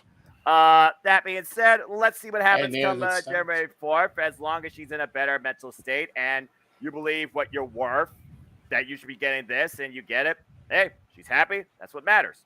So I'm just going to wait till January 4th to see what happens and take my judgment from there. Whether or not that means she is literally going to be on NJPW and AEW back-to-back Wednesdays. Put that in perspective when you talk about January 11th being the Wednesday after Wrestle Kingdom. see what happens. But at the end of the day, when it comes to this business, money talks money. That's what she's all about. And according to what so far I've heard from my friends in Team NJPW, shout out to Keeping It Strong Style, she's already going to have a reasonably sizable amount versus anybody else in NJPW history, special or long going. And we're talking about beyond even what Chris Jericho did when he brought NJPW to more mainstream back when he faced Kenny Omega at Wrestle Kingdom 12. This Mercedes versus potentially whoever for the IWGP Women's Championship could have the same result, if not more, especially when you consider how much NJPW and Stardom are finally trying to globalize themselves on the Western Front. So let's see what happens. I think both can definitely work in Mercedes' favor, but at the end of the day, it comes down to her mentality and the stability of the environment she works in, and the authority. Tony Khan learned something. Delegate. Impact Wrestling Knockouts Division Exhibit A. I rest my case, Your Honor. I will say, and this is a little nugget that I didn't even think about until we were like deep into the weeds of this topic. It's really funny how AAA. This is really funny how this goes the way it goes here. I find it hilarious that he'll release Sasha Banks, no problem. He'll release Mercedes, no problem. But he is more than willing to bring in Phil Brooks just to stick it to AEW. Just thought I'd throw that little nugget of hypocrisy there by Mr. Paul Levesque. And now you see why I treat both companies equally the same in the petty department. Well, to be fair, pettiness and politics go together like peanut butter and jelly when you talk about the wrestling industry. I see it all the time in every company. Are you sure? I think it's been more like water and oil recently. Well, it's not like one is supposed to coexist with the other, but they still somehow find a way to be in the same environment. Lord help this world. The bottom line, though, you can't talk wrestling without putting pettiness and politics in your article for the best stories or for the biggest clickbait. Hello, journalistic integrity. Why you think I don't follow, scroll, or listen to notifications? Well, that being said, what's this? Blah, blah, blah, no date, blah, blah, blah. Chicago, know the crowd, be hot like no other cities. Well, you can't do everything in Chicago, otherwise AEW would be in Chicago every week of the year. So it's a fair take, Emmanuel, but there are certain markets that actually care about the wrestling industry or react to it more. Chicago being one of them. We saw what happened in Austin, Texas. The West Front, California is another. Florida is definitely another one. New York is always one. So I do see your point, but again, it still comes down to the fact you draw the short span of today's society where there are so many other distractions besides the sports entertainment, wrestling industry, whatever the hell you want to call it. Right. And that's always going to be a constant problem. So when you bring in this talk of ratings, numbers, who gives a shit? As long as you still see the product every week, it's still going. Until you see a big pink slip that revealing this or this is no longer going to be on like every game show after every summer season. Honestly, who gives a fuck? No company's too big to fail, and as long as it's on the TV screen, it keeps going. What do I care? As long as I still see it every week. I'm not a businessman or an investor. The fact that we're so interconnected to the business side of things further brings the controversy and the instability in people's mentalities. But it is what it is in this connected world. Thank you, Internet Wrestling community. Thank you. More like fuck you. Bye. Yeah, you can't say bye because the internet is forever. Okay, that's one thing that will never fail. It'll just get worse. Wait, not entirely true. If I'm deep in the ground and I die in like I don't know 40 years, 50 years, then I can say bye to the internet. Well, you can't say bye if you're already gone. I can't say bye before I'm gone. Yeah, put that in your living will. I'll look forward to watching it. I could be like the freaking Peter Griffin's dad, and say Twitter, you're a fat stinking drunk, and then fucking die right there. Big old F you to Elon Musk. Yeah. But that's a whole nother conversation for another day. Bottom line, Mercedes, it's all about the money. Let's see which company gives her the money she wants. For whatever reason. There you go. All right. Moving on to the next topic. Oh, Matt Riddle failed yet another drug test. Well, live by the bong, die by the bong. That's a good one. Apparently, After Solo attacked Riddle on the December 5th episode of Raw, WWE announced Riddle would be out of action for 6 weeks to recover from his storyline injuries. As previously reported by Body Slam, the injury angle was done because Riddle failed another drug test and would be going to rehab as a result. In the midst of these allegations, however, the fact that WWE didn't publicly announce either reported suspension has led to Dave Meltzer questioning WWE's wellness policy in a recent edition of the Observer newsletter. The first said to have occurred over the summer while Riddle was feuding with Seth and Rollins. WWE pulled Riddle from SummerSlam and cited creative adjustments, delaying the match until Clash at the Castle. Meltzer pointed out that Riddle wasn't gone for a full 30 days during his initial absence between July 25th and August 20th. And regarding Riddle's current absence, Meltzer noted that 6 weeks does not equate to the standard 60-day suspension for a second violation of the wellness policy. Ultimately, Meltzer speculates that, quote, either WWE has secretly changed its policy or something doesn't add up. Officials did not comment to the Observer on a change in policy, nor did they deny the story being inaccurate. However, it's believed internally amongst talent that WWE wrote Riddle off for 6 weeks so he could go to rehab. However, one source told Meltzer that Riddle was taking time off because of pressure of going through a divorce, while denying the suspension allegations. Other sources closest to Riddle did not respond to the request for comment. Jeff has to say, it's no secret I've not been a fan of the RVD 2.0 era on the Matt Riddle presentation, but it seems like there's enough issue in his life away from the ring where he needs a rehab stint, and I hope he can come back better than ever. And if the reports on Randy Orton prove to be factual, then a TV write-off at the hands of Solo Sikoa gives Matt a ready-made story at the Rumble or even on the road to WrestleMania. So good on the company for not letting Riddle completely flounder without Orton.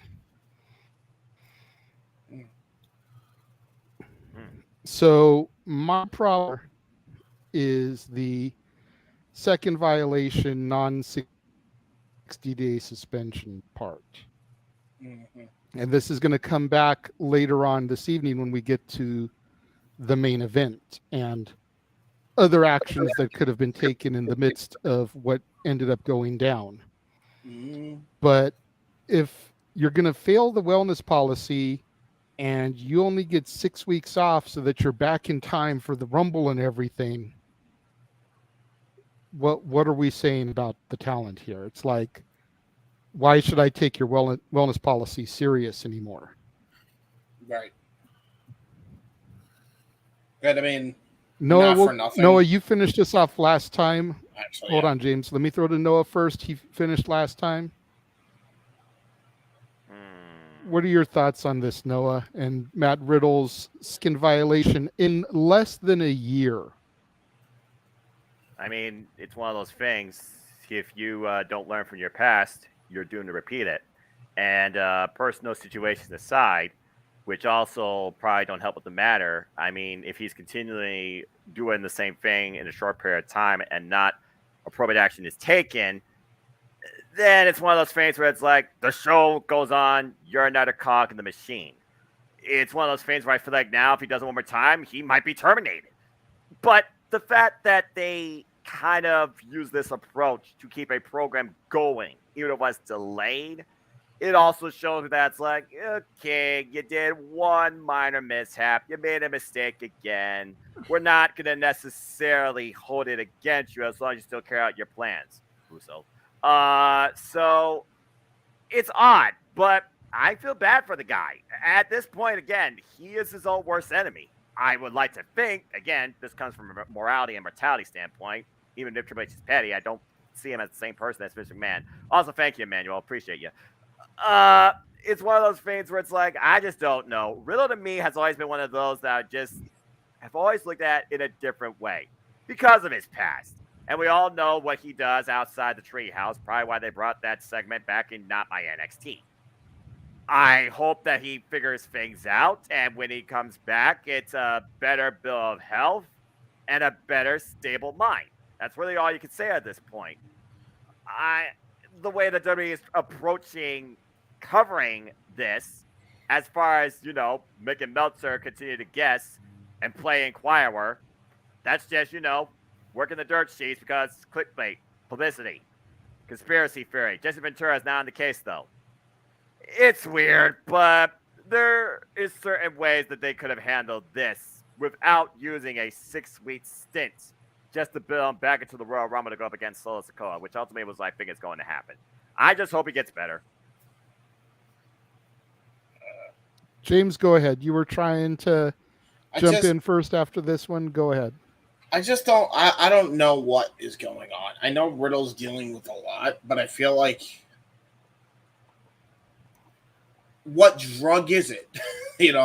Like if it's pot, like, isn't his whole gimmick is that he does pot? Like, I mean, marijuana is actually known to be medically legal and also to be medicinal. But again, James, it's also one of those things where I work in a hospital environment. There is certain criteria you do need to approach when it comes to health information. So whether or not, this is based on like doctor's suggestion or orders, that brings a whole nother challenge to this type of reporting too, because at the end of the day, we're talking about a person's well-being. Right. Due to substance abuse. Which I'm fine with, but that at that point though, like, yeah. I don't know if you can really do the rumor that for a 60-day for weed. But the rumor I've heard is they don't test for marijuana anymore because of the medicinal and everything. So the rumor is that it was cocaine. Oh God! Whoa! Okay, that's the rumor. Yeah. Take it for what it is. We here on Open Mic Night try to show some journalistic integrity. Yeah, and this is just if we us assuming to the forefront that is a rumor, an alleged, a supposed. We try to make sure that that is well known before addressing the situation and discussing it. Yes. We definitely look for news topics like this to discuss because it's great conversation pieces. But we definitely do not try to pass. We try not to pass anything off as hard fact. We try to pass things off with journalistic integrity, which again, I said earlier, is going to be a common thread throughout this entire episode. Yeah. So keep that in mind, viewers, as we keep going through. Go ahead, James. I must say, allegedly, it does make sense why Matt Riddle looked bug-eyed during the assault. It makes sense now. Because I didn't watch Raw, so I wouldn't know. I saw pictures of the assault after the news broke, I guess. And I'm like looking at his eyes. I'm like, that's not weed. Is it weed? Is he on Xans? Like, what's he on? It doesn't seem like it's Riddle's, bro. It seems like he's like, bro. Oh no. Fair take, man. I don't know. It's. I didn't realize that was the rumor. Jesus. Okay. Well, I hope it's not that. I hope it's just because he's going through a lot and he just overdid it on the weed. But yeah. And let's put this in perspective, JJ. You talk about the topics we were talking about earlier from the top 10, how they used, a real personal, emotional scenario for a marketing gain. Seth Rollins brought known history of Matt Riddle into play into their Clash of the Castle program. That, I don't think, helped matters, particularly for the original bro. No, yeah, but if this is the case. But that he signed off on that. I would hope. Well, I mean, if it's on supposedly, TV, I would think both parties. Allegedly, right? Yeah, let's air quote everything. It Virtually, allegedly agreed to the segment, didn't go into business for himself. Right. I mean, here's the thing. I don't think Riddle being a former UFC guy, I can't imagine he would have been uncomfortable with that in the context of kayfabe. Because, like, You can say a lot about Riddle, and Lord knows we all have, and we hope he gets well for whatever reason. But right, dude's through and through for the freaking business in a lot of cases. Like, he's one of the more professional freaking guys. I mean, other than sometimes he'll, get a little bit spicy and try to start some shit with Goldberg and Lesnar, but that's neither here nor there. Fair enough. As far as like wanting to build intrigue and wanting to put everything on the line to further the business, I'd imagine he's one of those top guys that does that, allegedly. But It Zach, also what's might be your the only thing take? he has left, though, to be fair, James. And again, sometimes when you don't know how to handle yourself, what do? You cope. True. What were you gonna say, DJ? Is that is your name DJ or Zach? What do I call you? It doesn't matter. Okay, cool.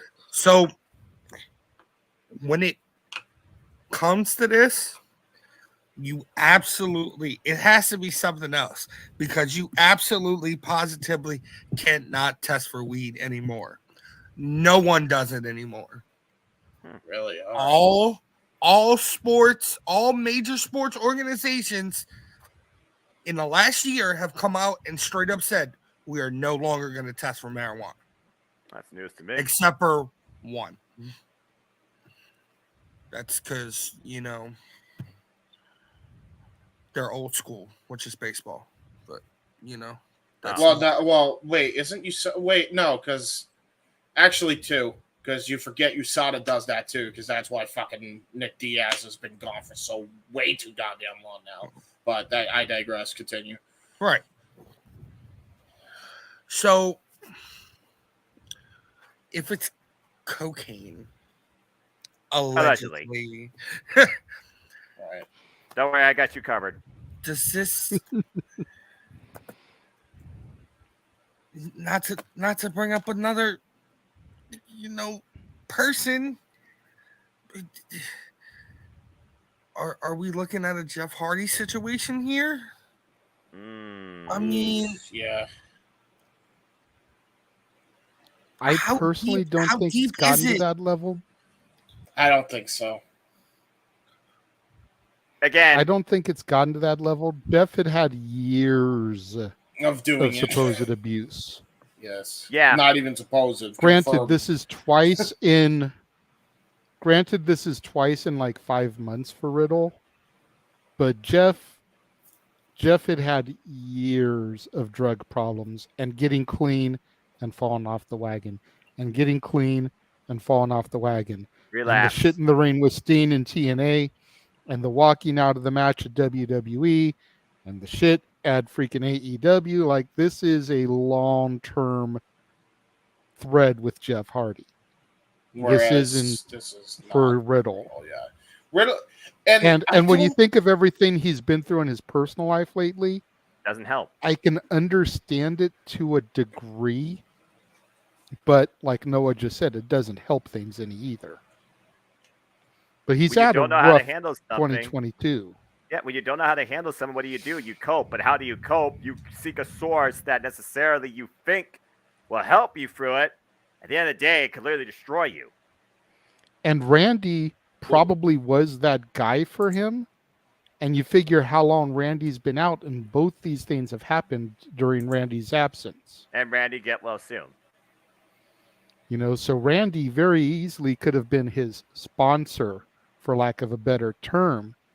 And without Randy there to help keep him on the straight and narrow, he's rolling solo. Well, that makes me sad now. Oh. Like I said, when you need help, get help. Seek help. Don't definitely further fall into madness. Unfortunately, Riddle seems like you said, since Randy Orton's kind of been out of place, you just said this in the span of 5 months, it's only gotten worse. And I don't think necessarily, even if he did, allegedly, went through with the Seth Rollins promo in the Clash the Castle, including that promo segment, I don't think that help matters. But at the end of the day, when you don't know how to handle a situation, you cope with it, you go along with the flow, you just continue your own self-destruction. It's fucked up, but unfortunately, this is what people do to themselves. So hopefully, what WWE just freaking did with writing him off, allegedly, for this will actually mean he is literally going to either be forced or actually get the aid he needs before it's too late. Fair point. Yeah. Although I never would have thought of Riddle as a cocaine guy. Maybe a Zan's guy, but cocaine? Damn. Again, I wouldn't know. And again, when you talk about a person's health and mental well-being, there's only so much that FERPA allows you to actually disclose to the public, let alone to any sort of outlet. Yeah, that's fair. So, again, tread cautiously. But as far as Matt Riddle, the person, dude, get some help and hopefully get yourself together. Yeah. Bro. True. Bro. All right. What we got next? Alrighty. JJ, you got any closing arguments there? And we'll see Zach in a little bit, folks. He had to take care of some business. Again, thank you all continuing for tuning in. I have nothing else to really add to this one. You know, I kind of said my piece in the beginning. And Jeff said his piece pretty fair too. Again, you want the individual, bro, to be okay. Yeah, I mean, at the end of the day, you don't want anyone to seriously injure themselves or lose their lives with drugs. Yeah. You know, that's never anything you want to see happen. I've seen way too many people, you know, fall to demons and take their own lives with overdoses and shit. Lost my mom. But at the same time, you know, the whole way that they're handling the situation internally, I have a little bit of a problem with. Yeah, it's a bit fickle to say the least. And like I said, that's going to come back a little bit later when we get to the main event. All right. So the next topic on the agenda is really the first one where the journalistic integrity really comes into play. Do tell, JJ. Like journalism, integrity, ethics, I don't got time for that. So there was some stuff that came out over the course of the week about William Regal. Ooh, okay. And this hurts because of how much I love some William Regal. His lordship, one of the most respected minds in business. First thing that came out was a positive thing where Regal gave an interview saying that Vince McMahon did a kind act for Regal. Says, Mr. McMahon was very good to me to the point of, and I will say this because of whatever he's going through, but he was excellent to me. I had a talent contract as well as an employee contract, and it didn't run out until the end of April because I played William Regal. I started for AEW on the 7th of March. I didn't call anybody else. I sent a message straight to the boss. Hey, boss, I've got this thing with Brian, and he loves Brian as well. He said, absolutely, you go. And he still paid me until the end of my talent contract. I was the only person who ever got paid by both companies at the same time. Wow. So, all right. And then this came out where WWE and Regal have officially come to terms on his new position with WWE, and he's set to start the first week of January. Word is that Regal will have a vice president position in the company, but there's no word yet on what the official title will be. Regal previously worked as WWE's Director of Talent Development and Head of Global Recruiting. Okay, that I do remember. As we've noted, Regal is headed back to WWE after AEW President Tony Khan granted his release after Regal requested that the option year on his contract not be picked up. Khan confirmed last week that Regal is still under contract to AEW through this month, but he is headed back to WWE. You can click here to see what Tony Khan had to say about the situation during ROH Final Battle media call. It was also reported last week how Regal will be able to return to WWE as a coach producer after the year is over, and due to the conditional release, he will not be able to appear as an on-screen character through 2023. Okay. Regal will be able to return to TV in 2024. Hmm. Then we get this out of the horse's mouth. Regal says, there seems to be a lot of news about me getting spread around, Regal tweeted Monday. Oh, here we go. There are enough people who really know me, although they are few, as trust is a big issue with me, who know the truth. Unless you hear it from me directly, it is at best secondhand information. Thank you, Regal. Unless you hear it directly from me, it is either wrong or someone else's interpretation of what is really going on. And that means everything that is being said about me from every source. That goes for anyone saying that they have spoken or know me. A still tongue keeps a wise head. But a wicked tongue reveals the foolish. Jeff had to say, I talked about this quite a bit on Talk Wrestling, but this and the Mandy story are a big reason why I ranted like I did earlier in the week. I just fucking wish more of us would be slower in assuming everything off the key of experts are automatically accurate. I'll go first on this one. Hi, my name is Noah Foster, and I approve this message. Yeah.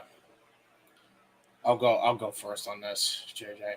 Go for it, James. Go for it, James. Because I know you've probably got the most to say about this next to me, and I'm going to save my venom for the main event. Jeff did not say it in this regard, but I watched his entire fucking video, his rant video that is up on the Jeff Beecham Network as of right now as we speak. So I'll interpret it the way it needs to be interpreted. I find it funny that people give Aaron Rift some bullshit for allowing everybody to have a fucking voice. But they do not have the same fucking energy to call out the people that write the articles that claim they have the inside knowledgeable sources in the fucking first place. Allegedly. Quote me, bar none. I don't care if Sean Ross Sapp gets offended. I don't give a fuck if Dave Meltzer gets offended. I don't give a fuck if any one of those motherfuckers who think they have a source, Bill Batty especially at the top of the list, and Brian Last, you too, motherfucker. I don't give a fuck if any one of you think you have a source that is in the fucking know. Take what Regal fucking says to heart and stop being petty BS artists and spreading these fucking bullshit like you have for the last 7 fucking months. Hey, did the thing that CM Punk say at the fucking media scrum get under your craw a little bit, journalists? Because whether we like what fucking Phil said or not, there's some fucking truth statements that he said in there, and all you're doing is proving him fucking right. You Bingo. all look like a bunch of fucking morons, and you all look like stupid asses the more you spread this information around. And now you're spreading it about a guy who is more than fucking respected for the contributions and the sacrifices he's made in this fucking industry. For your fuckers' entertainment, by the way. You have the goddamn gall, the unmitigated gall to go behind his back and go on public fucking forums and say, oh yeah, this is what's actually fucking happening. Fuck you. Fuck every last one of you to fucking hell. Take the dog with you. Fucking piss off. James, JJ, Open Mic Night Society across the Jet Beach Network, Multiverse Media. How do I live? What do I always say? What do I do? I don't scroll. I don't read. I don't have notifications. Seeing is believing. Hearing is accuracy. Thank you and good night. I don't have an issue with fans speculating on how things are. That's Lord called knows, a conversation. That's how Open Mic Night came to be, James. That's different. Continue. That's how Open Mic Night was a thing. That's how most wrestling podcasts are created. That's fine. What I have an issue with is that these supposed fucking journalists have to be such sleazeballs to not go to the direct source of the matter and actually get the fucking information. You act like you're fucking TMZ. Hey, you want to know the difference between TMZ and fucking Wrestling Observer? TMZ goes to the fucking source. They tape them. They tape them. They get their comments. They get their fucking things in order. They get all of their ducks in a row before they release a story 99% of the fucking time, which is, you know, you can be the judge on that, but I guarantee you, if you compare TMZ to fucking Wrestling Observer, I guarantee you which one would have a better fucking batting average. The only problem with TMC sometimes, it's just an invasion of privacy because they just catch them on the fly. I do feel like there is a certain matter where you could at least ask somebody for something rather than assuming but the point or just invading. The point is TMZ makes more of a fucking proper effort to go to the source of drama than the fucking Observer does, than Shamrock Sapp does, than Bill Batty does, than fucking Brian Last does, than all these motherfuckers that claim to have a fucking source do. I don't even know half the names you mentioned. Like, it's ridiculous. Ask the fucking source. Stop like, even if they say something of, we reached out to this person and they are unable to comment at this time. Okay, great. Yeah. So at least there was a fucking effort. Name one time you've seen in any of the fucking article people that I've just mentioned where that has ever been the case. I bet you could count that on one fucking hand this year. You're asking the wrong person, dude. I don't read none of that stuff. Eric Brown does. I know. And I read a little bit more than Noah does, but I still don't read as much. 100% transparency, 99.9% of the articles I read are shit that Aaron Rift has taken and reposted from other sources. I say yes to no DQ. Because in no DQ your gives everybody a voice opinions matter, and everything is reportedly. Yes. Not and confirmed. And that's what I always give to Aaron Rift. You know, he handles these situations the proper way. Delicately. He doesn't come out and say, you know, this is happening, this is fact. You know, supposedly, allegedly, those are going to be the two key words for this week's show. You know, this is what is supposedly going on. With your grain of salt, read through it, believe what you want to believe. You know, it's, I've always said that you've got to hear both sides of the story and then you find the middle ground, and that's the truth. How long? Person A is always going to put themselves in a better light. Person B is going to put themselves into the better light. And somewhere in the middle there is the accuracy, the truth. And you've got to search that out. You know, JJ, if that was actually more of a realistic thing, the judicial system would actually matter. Fair. Yeah. Especially with the advent of social media. Here's the thing, too.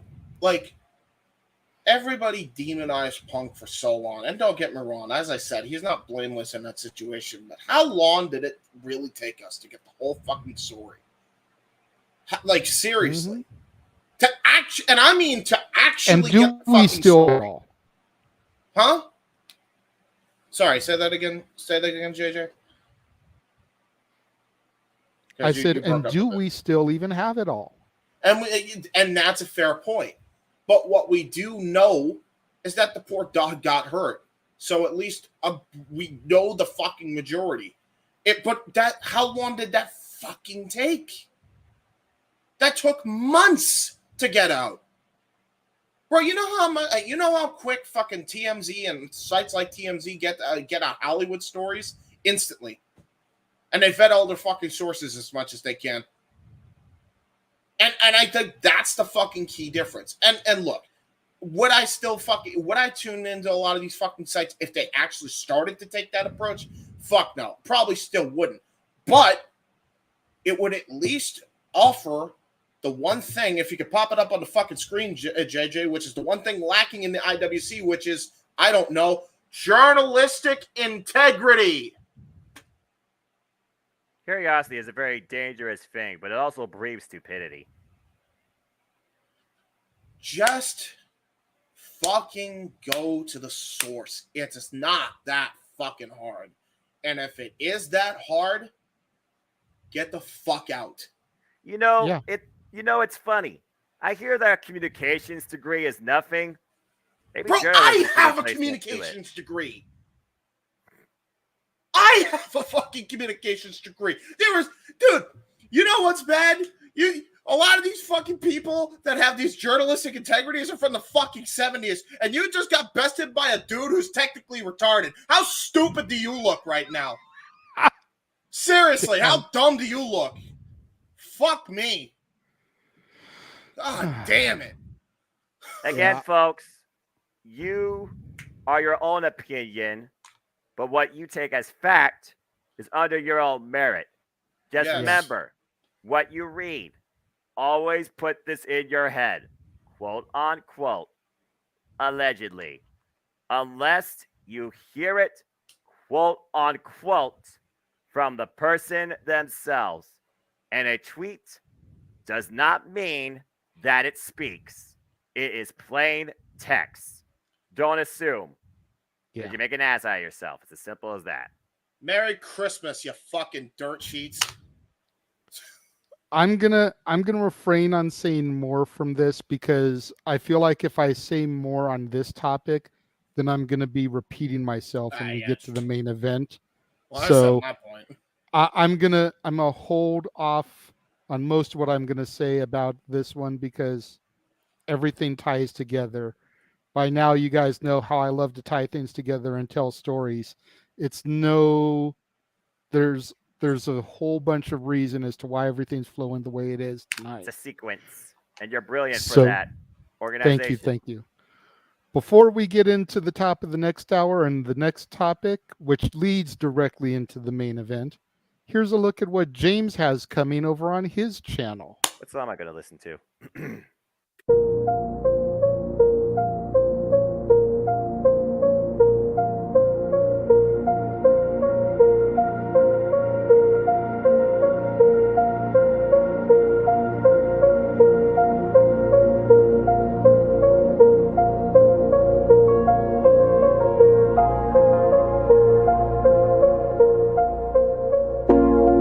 It's out of my hands,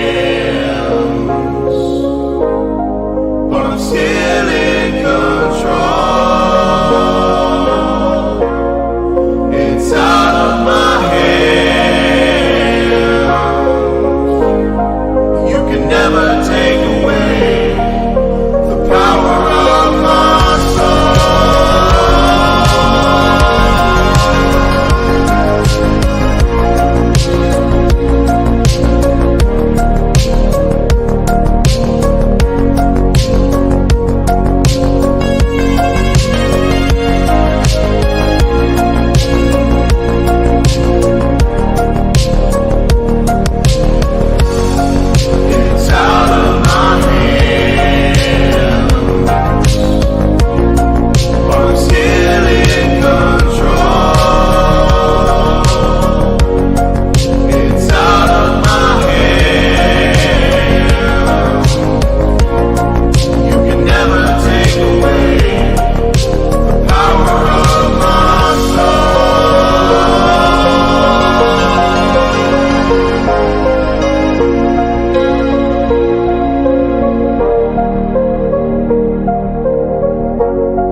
Hello, ladies and gentlemen, and welcome to my promotion video. Make sure you scan the QR codes that are coming on your screen, and make sure you subscribe and turn that post notification bell on. Check out the official Button Mashers playlist, where you will find all the Stable Wars that we have done together. You can also check out our watch party of AEW Grand Slam, Dynamite, and Rampage. Check out Shared Experience, the script by Mistress Audio and J. Hebert 95 on her channel right now. Check out our Retro Wrestling Review series of Survivor Series 2003 and 2013. Check out Jay Hebert's Side of Things Episode 3. JJ always promotes it all the time. Check out Michael X's Let's Play of Star Wars Jedi Fallen Order. 97 Halloween Havoc Retro and Watch-Along as well. You can check out Noah's Simply Predicting on his official YouTube channel, his simple YouTube channel, if you will. 2 episodes of the Don DeMarco Show now in the can, baby. Go check that out on my channel. AEW Spark and a WWE Aftershock on Owen's channel, as well as another retro of Full Gear 2019. You can also check out our official watch party coming up this December for Winter is Coming. Check out NXT Deadline, Ring of Honor Final Battle, and Open Mic Night on both Jeff and JJ's channel, as well as Noah's channel, where you can also check out A Simple Take, where he covers that week of wrestling. Check out our SMBZ voice-acted project over there on my channel. Check out Live Round's official intro and check out their podcast every week. Check out the official intro of Weymouth Youth Wrestling and WYW Immortal. And finally, last but not least, Fully Loaded 2000, Watch Along, and Retro. And those are the plugs.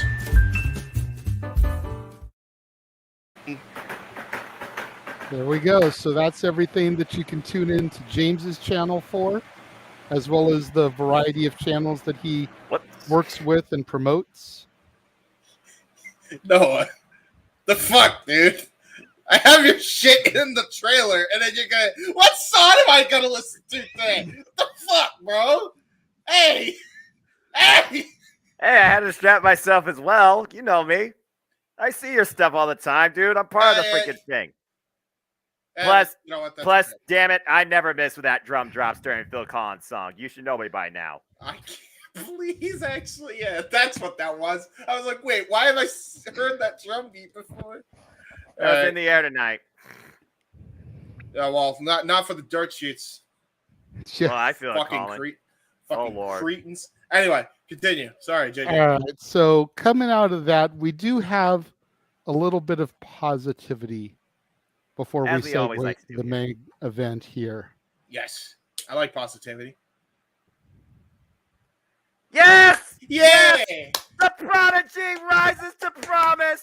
Started at 14 years old, this incredible professional wrestler, now the new NXT Women's Champion. The only thing you gotta look at in this screenshot here, this young lady, an incredible athlete, fucking deserves it.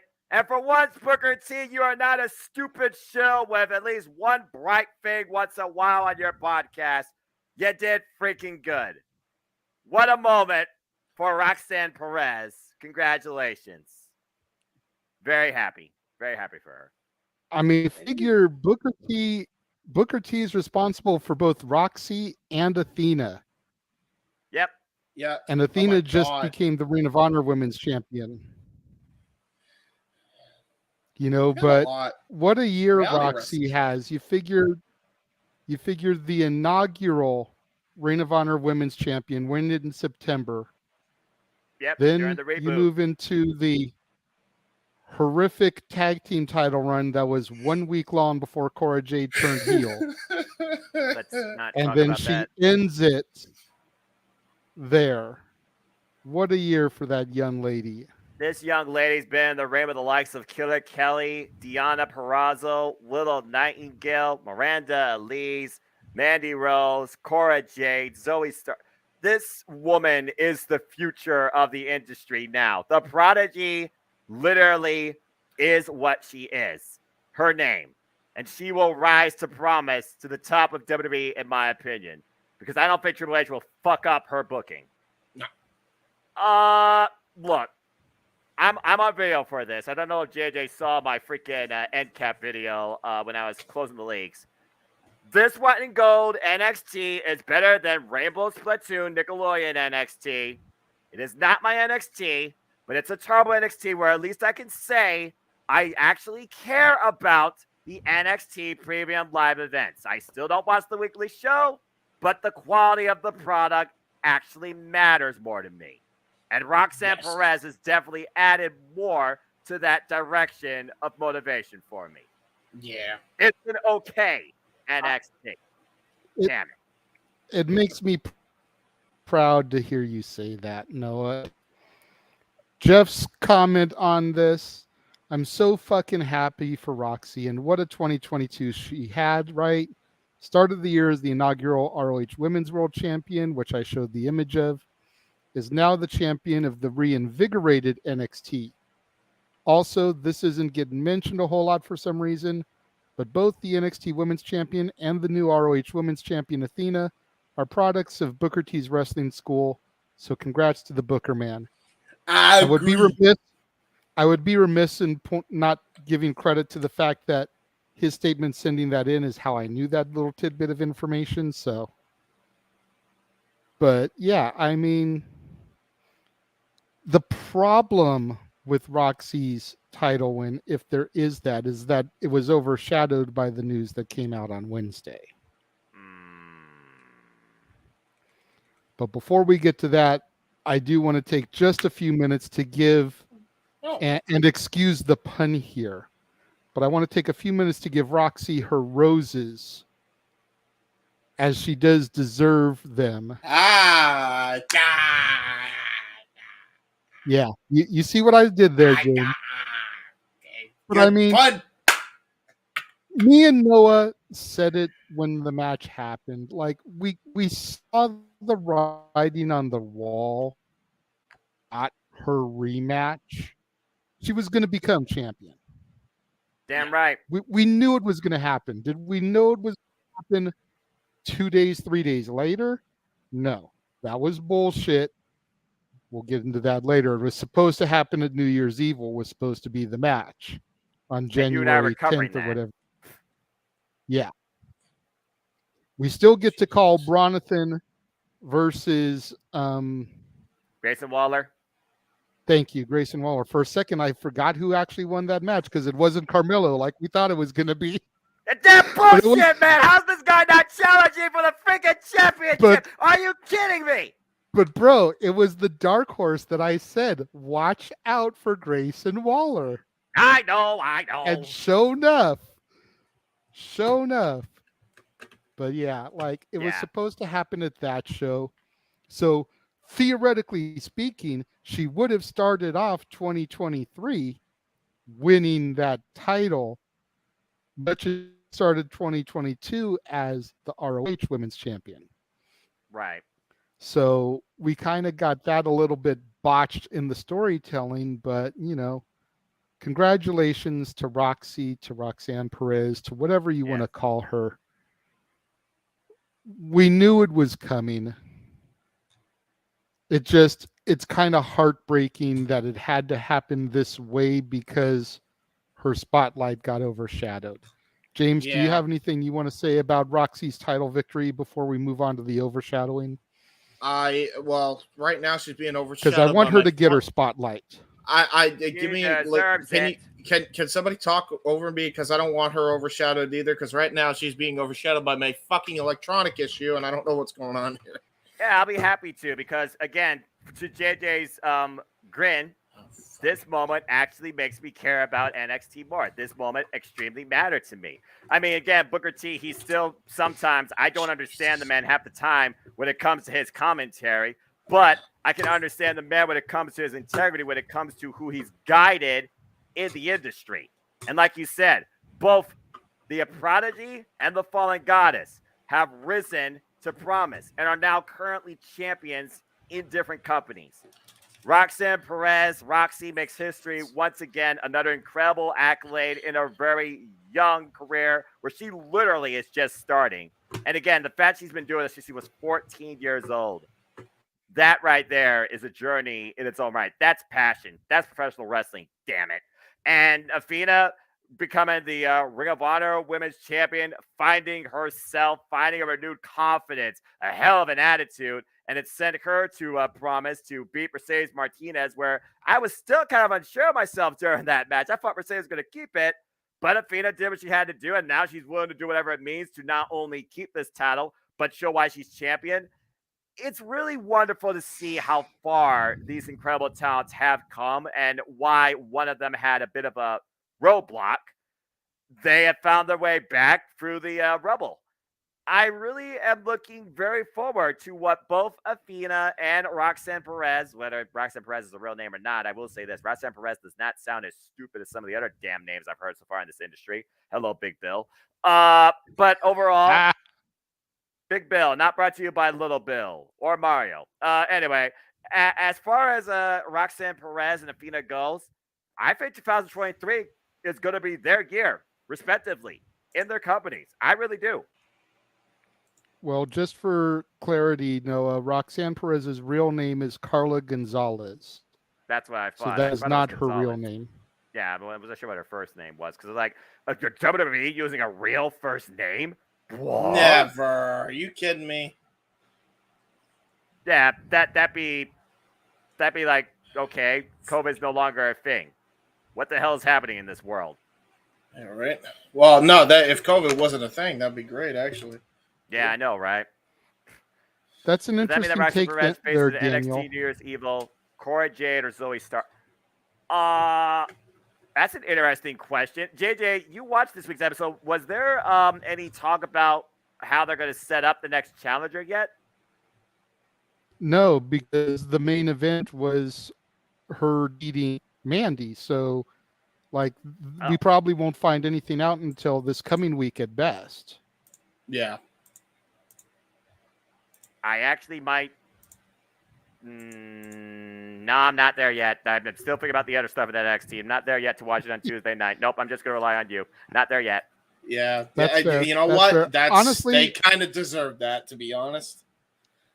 I feel like Cora Jade would be the way to go now that she is champion.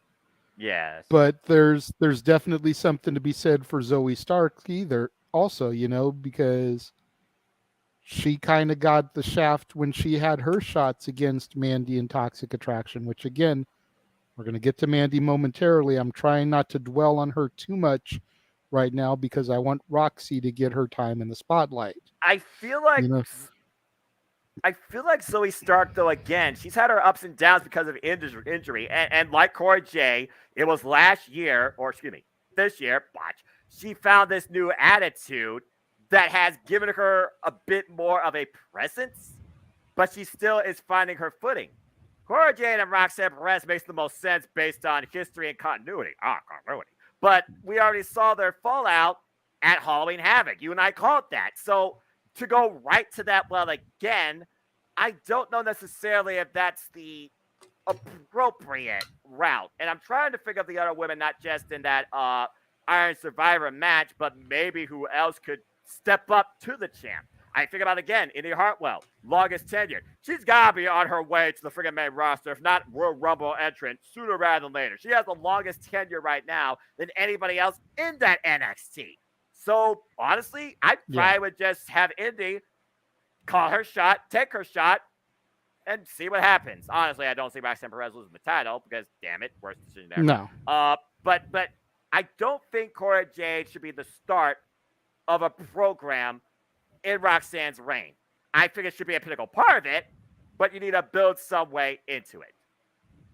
That's fair. That's a fair take. I obviously wasn't as invested into Roxy as you guys were, because you guys saw her on the Indies in Ring of Honor, etc. Damn right. But the reel that they posted on Instagram of her coming back through the curtain and HBK embracing her after her victory, that kind of hit. Daniel makes a very valid point. Gigi or JC could be one of her first challengers coming off the heels of everything that happened with Mandy. That'd be an interesting take considering they've only been a tag team. They've never had a singles chance at the goal. Yeah, granted, they're going to have to address on Tuesday where Mandy is.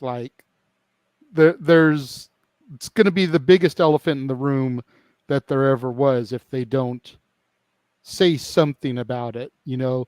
Even if it's just a little post on the TV about how WWE has released her and they wish her well in their future endeavors.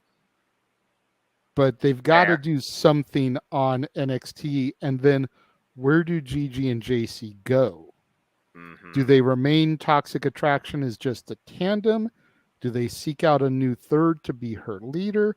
These are all things we can speculate once we get into the main event. Right. But again, I don't want to take the focus off of Roxy because I feel that's what happened with the news that broke on Wednesday. Is Roxy got this huge moment. She's in tears in the middle of the ring, having just won the belt. And then the shit drops with Mandy, and people forget about that. So the thing is, JJ, because I don't, scroll, rate, or have notifications. I did not know about the Mandy Rose thing until you all broke it to me. The first thing I learned, because again, not my NXT was what I used to say, but now maybe my heart's finally growing to this day. When I found out, what the hell? She won the title. I literally went to YouTube and watched the clip and the post-match. So, again, for Roxanne Perez to be where she's at in such a short time, in the WWE no less, that really, really, really brings me to promise when it comes to, honestly, my investment, not just in WWE and the women's division, but maybe even NXT. You're getting closer with me. I will honestly say, y'all are getting closer with me. James, now that you've got your tech issues figured out, what do you got to say about Roxy becoming champion? It's not, and try not to focus on the Mandy. I'm not focusing part on the if Mandy you can. part. It's not that I even figured out the tech issue. It's just that the tech ain't working as well as I thought it would, and I might need to get myself a new multi-tap USB. But I digress there. Congrats to Roxanne, because I think, as Noah said, man, like she was one of the hottest prospects at one point. I remember we called her winning the women's championship this year. What an era for her to go from that to also winning the NXT championship. And then, like, again, Booker T's students, are the two top freaking champions, and as it pertains to indie feds, or in this case developmental and an indie fed. So it's really cool, man. I think it's just really cool, and shout out Booker T as well, because I don't think he gets enough love for what he's done for the future of the industry. I think he probably has a better track record than most schools do. His school's still going, by the way, too. Yeah, and they're producing the future too. Like Rachel Rose is coming up there. I've seen a lot of cool people coming through, and it's really cool to see, man. I think this is a big step in the right direction for NXT. I think it's a great step for Roxy in her career. And yeah, kudos to Roxanne. I'm happy for her. Y'all can literally watch Reality of Wrestling on YouTube. That's how I kind of found out about her. And you talk about Rachel Rose. There's a lot of other interesting people that we've already seen across Impact Wrestling in particular. Just, show up there and test themselves across Naga's division. We've seen a few people also on Dark and Elevation. So, yeah, Booker T, again, for all the slack he gets, and he gets a lot of slack for sometimes good reasons, because sometimes you don't understand that man on commentary, or you can't take the man seriously enough. And being a color commentator, there is a point where you're not to be serious, but you are supposed to be constructive. Work on that. Again, as far as guiding and training the future of the business now, he's doing a pretty damn good job. Oh, yeah. Damn right. There was also a video that popped up. It was on WWE's Instagram, a reel of, I want to say, 14-year-old Roxanne Perez outside of a show asking the Billas and Natalia for advice on becoming a wrestler. I highly recommend, if anybody has that social media platform and you haven't seen it, seek it out, because it's really cute to see her as a youngster trying to break into the business. It was an episode of like Total Divas or something, but seeing her talk to and Natalia give her a little bit of advice on breaking into the business. As we switch things over to the main event, let us welcome Mikey T. Mikey T, good to see you, my friend. I'm going to say this real quick, by the way. Natalia, highly underrated locker room leader across generations. Yeah. Anyway, Yes. continue. Good to hear she's helping Roxanne. Well, Before apparently she we helped in the switch promise. over to the main event, Mikey T, do you want to add any thoughts to your thoughts of Roxy becoming NXT Women's Champion this past week without diving too much into the Mandy thing? Because I feel like that story that broke Wednesday overshadowed this moment for Roxy. So we want to give her her due and her time in the spotlight real quick. Yeah, the only parallel, the only comparison I really see with Mandy and Roxy is really the beginning of Mandy's run as the champion, when she had to really prove herself to all of us as a worthy NXT Women's Champion. The same thing is going to go with Roxy. You know, she's really fresh in the business. She literally just won that what was, she was in some sort of a finals against another girl, this blonde girl, and they were both just coming into NXT at the same time. Then she got into the tag team with Cora Jade. They really didn't have much time to blossom at all because they split them right up. They didn't even really get to finalize that whole feud with Roxy and Cora Jade into like more. I think they had one pay-per-view stipulation match, but they didn't really Weapons Wild Halloween Havoc. And to be fair, it was their second singles encounter that started their feud since the breakup of the team. Yep, but the thing about that is they could really go back to it now that she's the champion. We have a couple different storylines that will have some intrigue to them. So Roxy's really going to have to prove herself in the next 6 to 9 months as champion, but she has some good competition there with Cora Jade. You've got Zoe Starks, who I could see coming in to challenge her. There's a couple others as well. You know what I mean? Hartwell? You got that new girl who just defeated Alba Fire. Who did you say, Noah? I was thinking Indy Hartwell because she has the longest tenured in NXT because she was across the black and gold. I say that'd be her send-off. They actually just started that feud over the last few weeks. You probably caught it, JJ. They've had Indy get approached by Roxy a couple times, and Roxy's like, "Hey, what's going on?" And Indy's like, "We're not friends." She's like, "Don't misunderstand this. We're not friends." So they were actually beginning to build something there. So that would be a good little feud for her as well. So there's a lot for Roxy to do. I'm just shocked that she got it so quick. I was really thinking they might possibly have waited. If Mandy did not, whatever happened with Mandy, I think this thing would have ran through Vengeance Day. I think it would have ran through Vengeance Day with them too. But possibly, I I mean, third time the charm type thing, if they did that. Maybe possibly, a rematch I think where Roxy solidifies it. I think the plan was for her to get it at New Year's Evil, because that's where Grayson Waller's getting his shot against Braun Breaker. Yep. So I think the original plan was for that, but then everything that happened, and they kind of had to hotshot it. So we're gonna go ahead and we're gonna make the transition now, and we're gonna just get this out in the open. And this is gonna be a long topic, I think. If I can get my computer here to work and kick over to the thing. It's time for the Mandy main Rose. event. Oh, Mandy Rose. that's a very, very nice pick you've chosen as well, JJ. Well, that was right after she lost the belt. You know? Oh, really? Like, okay. Yeah. Okay. Really? Yeah, that was from the match. That was right after she lost. She was really just getting everything together. Look at that gear.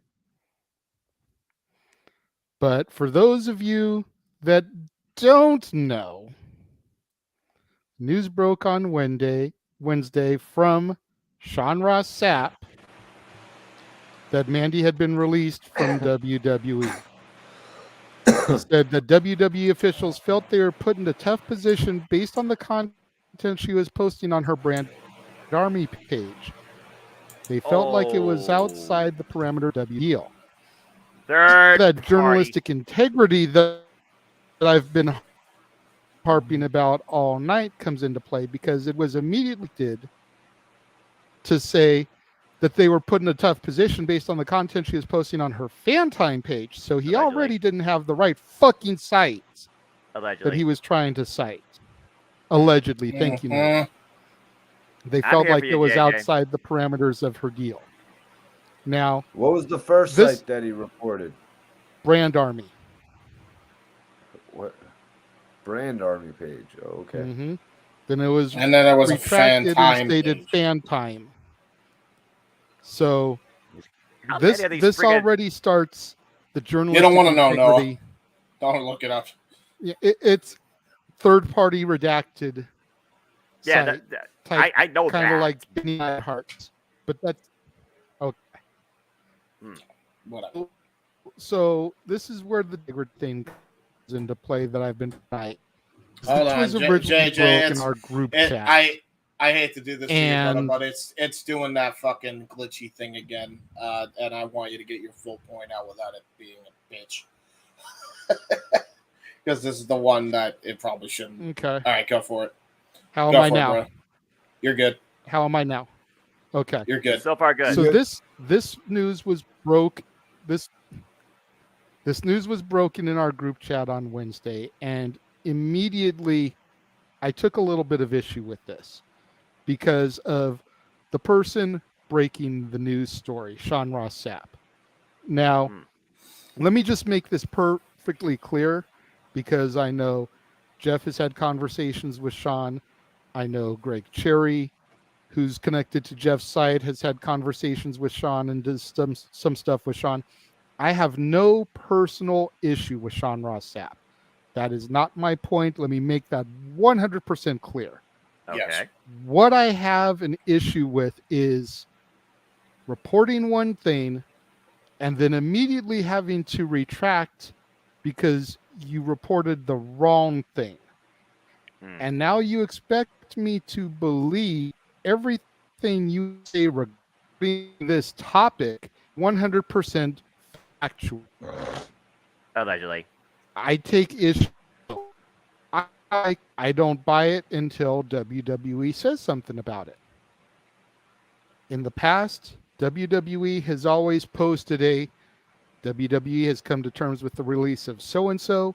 We wish them the best in their future endeavors. Right. That has been their trademark for years. That didn't happen with this one. All right. So much so that I went to WWE.com and I found she was still listed on the Superstar page after she was supposedly released. Allegedly. If she's released, why on the Superstar page? Why has she moved over to the alumni section? The reason she got released, I think, is a crock of bullshit. Because of these supposed pictures that were released of her on her fan time page.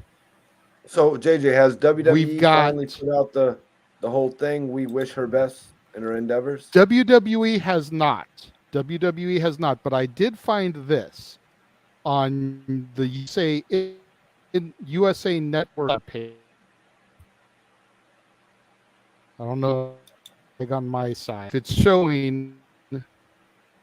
Yeah, we see So something. WWE has released heroes from her contract. I am overwhelmed with posted, love and support. was from you posted guys. on. Hold on. Yeah, JJ, you're just gonna So have this to go is back on the out and go USA back in, dude. Network. It is so laggy. I didn't want to have to tell you that, but it's not looking like it's gonna do anything else but doing this.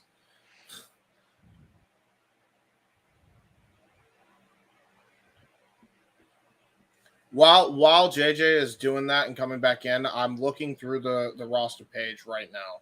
So as far I was as wondering about that, James. Is she? yeah, so I'm going to M's now. It's a fucking goddamn pain in the ass, as you could imagine, on this fucking thing to actually try to figure this out. You can't search by name? I can confirm, at least judging. Oh wait, no. No, it depends on if one of these NXT rookies is on here. So, Who's an NXT rookie? If somebody can let me know, like name a random one so I can figure it. Is like so Rikua a rookie? Yeah. Okay. So all right. So yeah, I can't confirm then.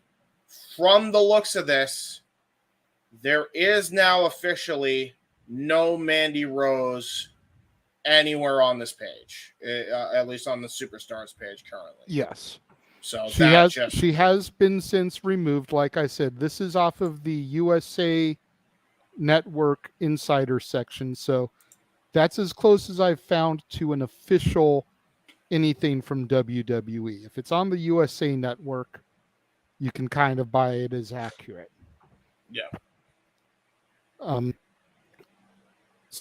So we get this information, and the reason that she's being fired for these pictures of her that leaked out on her fan time page, yet we've got Matt Riddle being suspended for 6 weeks, not 60 days, for cocaine, for failing a drug test of allegedly, supposedly cocaine or something even stronger, because it's not marijuana.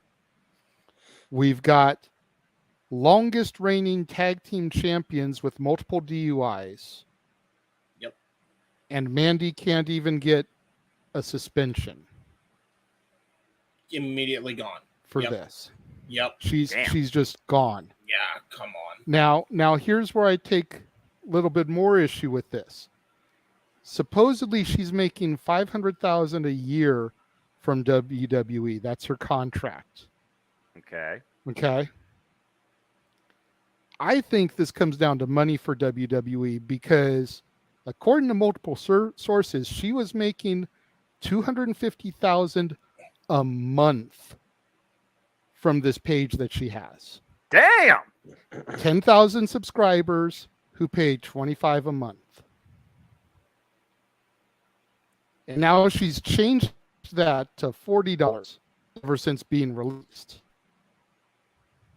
Mm-hmm. So the fact that their superstar is this marketable and they're not doing anything about it, they're not collecting anything on it, I think is the bigger issue with WWE. Oh, yeah. Yeah. And listen. Let JJ finish. JJ, continue your diatribe, and we'll let James go after you. Because I know that this is the main event. You have a lot to get off your chest, and I'm not arguing anything you're saying right now. Continue.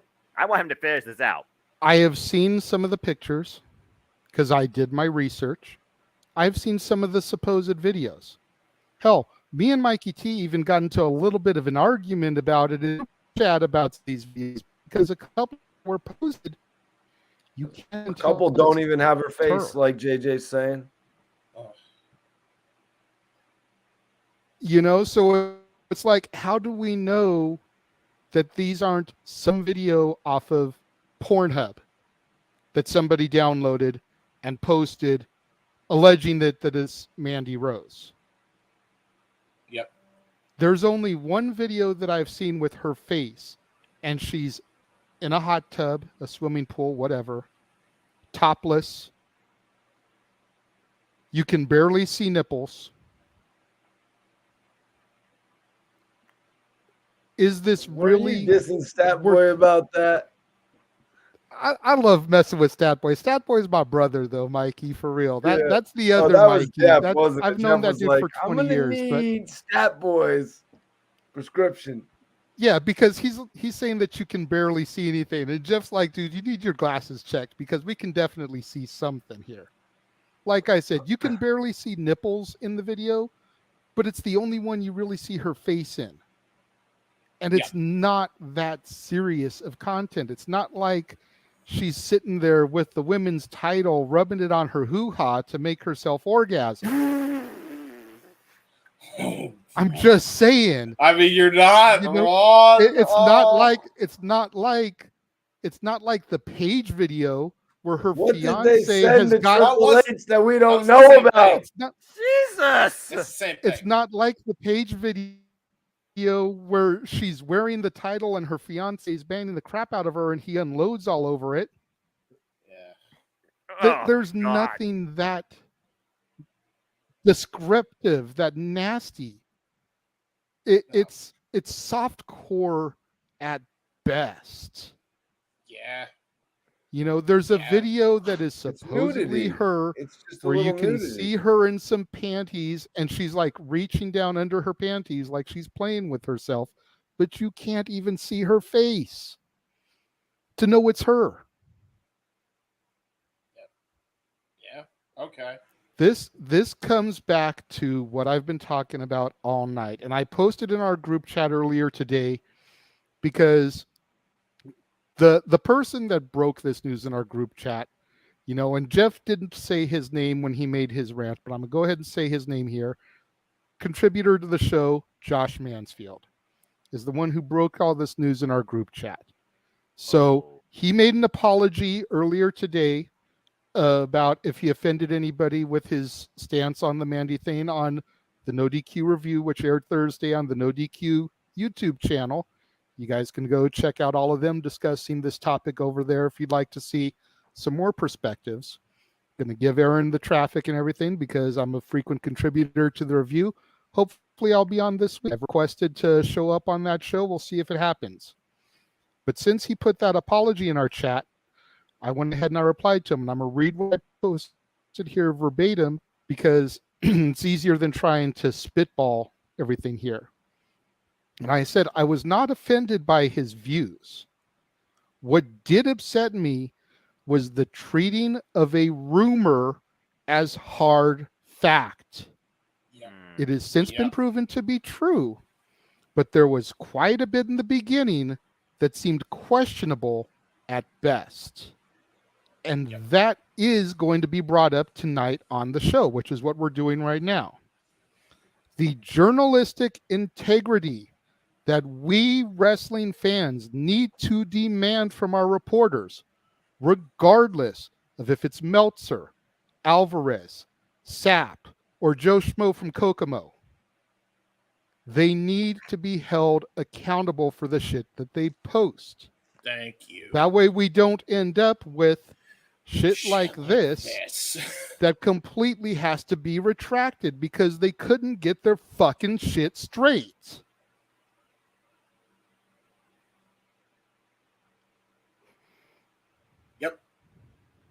Unless somebody brings up something else that I want to counterpoint off of, I am stepping off of my soapbox for right now. But I don't feel that what is being done to Mandy Rose is fair.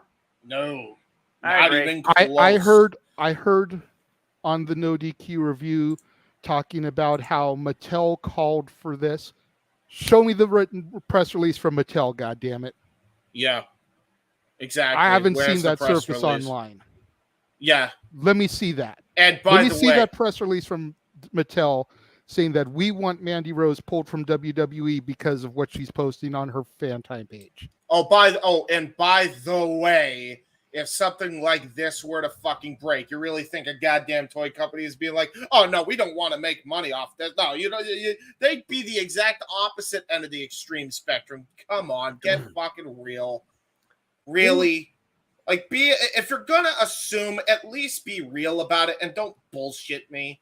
You know like that's bullshit. I feel like my comment about the little daughter of the mommy asking about what she'd be like when she was 18 has more merit now than ever before. A little bit. Oops. Oops. My bad. Yeah, so I have my thing with this. Everything that JJ just said about the dirt sheet's pretty much what I said, except a lot more rant-filled. Well, no. Yeah, mine was rant-filled too, but his was how do I say it? Constructive. More constructive. Yes, thank you. My thing, so I really can't add to anything that I haven't already said and that he hasn't already said. He just basically illustrated my point great for me. I don't have an issue with Sapp either. I really don't. Like, I if Sapp were to be on this podcast tomorrow, no issues with it. Yeah. I've never spoken to him. I'd love to have a conversation with him. Yeah. He's a pretty down to earth guy. And I want to reiterate before James continues, I have no personal ill feelings towards Sean Ross Sapp. It is the wrestling journalistic community en masse that needs to get their shit together. Yes. Continue, Case James. in point. It is and that's in line is the problem. It is so fucked that we are at the point where we are at in this social media landscape where no matter what you post, people will take it as fucking gospel. It is not that way, and it hasn't been for years. Listen, it's one thing to speculate, but if the fucking journalistic site went to everything that they possibly could to get their stories out, I wouldn't have an issue with it. But I go back to the TMZ thing. TMZ reports that they reached out to the person that is the subject matter. They were unable to comment at this time, or they actually did have a comment, or their lawyer had a comment, and blah blah blah, and then the story continues. Right? Yeah. That is proper journalistic integrity there. This is the complete opposite. There is no integrity. There is no journalistic value here. And it's not okay. It's not okay from anybody. You need to be better. You are doing nothing but hurt the industry you love when you do shit like this. Because what's going to happen is people are going to go onto these sites and then they're going to just say what the fuck they're going to say. And then it's just going to be all-out war on Twitter. This is doing more harm to the business than it has done good. Don't believe me? Take a look at the fucking ratings. See you, Bueller. Bye. All right? Be better if we're going to do this type of journalistic shit. There's nothing else I need to fucking comment on. Now, we know now that this is real. We know now that he was right. Right, but he was wrong in his approach of reporting, is basically the point. Just because he was right at the end of the day does not mean he was right in the beginning. I'm sorry. Sean did not handle this right at all, nor does Dave a lot of the fucking time. And by the way, unlike a lot of people and probably even in the chat, I don't even have a fucking personal gripe with Dave Meltzer. Same. I don't have a dog in that fucking fight. I know Jeff does. I know Aaron does, and for good fucking reason, by the way. But I don't. I'm just never going to. But I do have a problem with his fucking reporting. Until he does something to me personally, I don't give a shit, right? But I for real can understand how he goes about his reporting. His reporting is awful. Seriously, there's no concrete evidence to anything he fucking reports anymore, and it's fucking embarrassing. And it's been rearing its ugly head for fucking years now. Everything's being disproven left, right, and center. You don't even need the fucking person fucking coming out to say this is bullshit to go and look with your own eyes and be like, this is bullshit. It's that bad. And it's not getting any better when you got guys like Sean Ross Sapp, who are supposedly the better alternative to Meltzer. Yeah, by like what metric when he's doing shit like this with Mandy? Yeah. Like, again, not trying to hate on Sean, but are we talking about comparison dog shit to chicken shit? Like, it's still shit at the end of the day. Exactly. And you saw the fucking paywall. You have a paywall for this shit. Paywall, fuck. damn.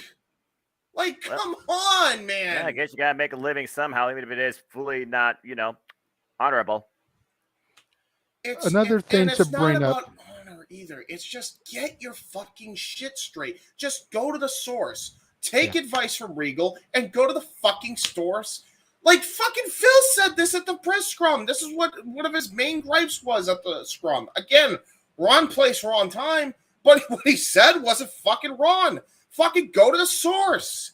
Yeah. James, Oh. you realize James, you realize that requires a certain quality trait and word that probably isn't thinking about a lot. Yeah, that's effort. That's great. Look at what it did for the last fucking 3 months, 4 months. We just finally got the fucking story between the Elite and Punk. How long ago? 2 weeks ago? Finally, we got a majority, not even the full thing, but a majority of the full fucking story. Well, I'll be real. I mean, you guys have probably seen me say it in the no DQ chats a time or two. When I see posts, like Aaron will post some stuff about, Mandy Rose doing a photo shoot. I'll go take a look at the photo shoot and I'm just like, there's nothing really going on here. I'm like, she's not doing anything too out of the box. Exactly. So I really stopped tuning into the Mandy Rose photo shoots.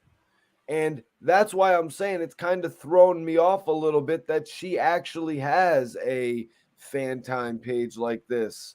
You know what I mean? Which a lot of women, a lot of celebrities are doing, you know what I mean? Because it enables them to make a lot of money, but I just really thought that Mandy Rose wanted to make her career in essence kind of like being like Charlotte, but totally different. I thought she wanted to like be of the highest stature of the women wrestlers rather than have to make quick money in this fashion. Because as we saw breaking down by those reports that JJ posted, she's making $500,000 from her WWE career. She has a net worth of $5 million. She's been with the WWE since 2015 or something like that. Sounds to me like the most of her money has come from the WWE. I mean, don't get me wrong. In recent years, with her popularity and like everyone thinks she's sexy as hell, of course they're gonna want to see that fan time stuff. But I would have just honestly thought that she would have wanted to continue building up her wrestling career because she could have really commanded. She could have commanded $2 million contracts, $5 million contracts. Which, by the way, she should have. To be fair. Never mind showing a little bit of ass on the internet. Right. You know what I mean? But Mikey, to your point, and this is my point with this though. I mean, how many fucking women were in porn? A lot more fucking rougher than what fucking goddamn, Mandy did. The WWE. And they're still they're still some of the most respected fucking veterans of this day. Still, like I don't get that logic. I don't. I didn't get it when they did it with fucking China, and I damn sure am not getting it why they're doing it with fucking Mandy. Well, China was a little bit different because she had already been pushed outside of the industry. It's only different because WWE says it's going to be different, but the bottom line is they still did Playboy fucking photo shoot, so I don't want to hear that it's different bullshit. I mean, come on. Okay, no, that's they allowed her in Playboy, and then it's like, but she can't do fucking porn. Why? Because it wasn't in your jurisdiction. Give me a fucking break. No, that's a different. That's something different. Off that high horse. Because but I get that. But even then, fucking, they do that with China, and now they're doing the same thing with Mandy. But yet you praise fucking women like Tori Wilson and Sable, put them in the Hall of Fame for that exact shit that Mandy did. Which was like because I hear what you're saying, James. Fucking issue. I hear what you're saying, but it's like they don't have something like that set up where fans could actually key in and actually see Mandy Rose on a more personal basis, on a more frequent basis. The WWE needs to tap in with more markets like this because it would bring in more fans, but they're really just ignoring it. Why does Mandy Rose, why is she not able to do this under her WWE, you know what I mean, gimmick, and just do it more than E! News Channel. Make it something like she's doing now because she's generating millions of dollars every few months. And the WWE is missing out on that money. Big time. Yeah. Which is probably why they were so petty. They decided to release her because she was more profitable for herself versus more profitable for the company. But They need to figure out how to do it for the company. But there it is too. Like, I feel it's a PR image. A The publicly other traded thing worth pointing out- multi-billion-dollar the other thing worth conglomerate doesn't want to be associated with Hold Triple on. X content that they rate as such. Go ahead, JJ. The other thing worth pointing out is the second paragraph here. WWE was aware of this surface, so for a while this was not an issue. This was Exactly. not something they were unaware of, and then she ended up dropping the title yesterday, and she is no longer with the company. So Yeah, they've and known she was there is the doing this problem. page for a minute. Yeah. And it wasn't an issue. And now all of a sudden it's an issue. Yep. It's hypocrisy at its finest. You can't go regardless. And granted, should WWE making money off this? Absolutely. Are they rightfully pissed? Sure they are. Fine. I'll give them that point. They don't know how to monetize on But- this, though. But that's the thing. Who's the dumbass? The person who's doing the fucking photo shoot or the person who didn't capitalize on it? Clearly the person who didn't capitalize on it, because at the end of the There day, you go. WWE felt that this was costing them. Yeah, They were I'm not profiting enough from Mandy Rose. I see you. And great a point, Emmanuel, too, by the way, because, yeah, they brought Zelina Vega. And you know what the funny thing is? Is that you have, at this point, right, a disconnect with your fucking athletes.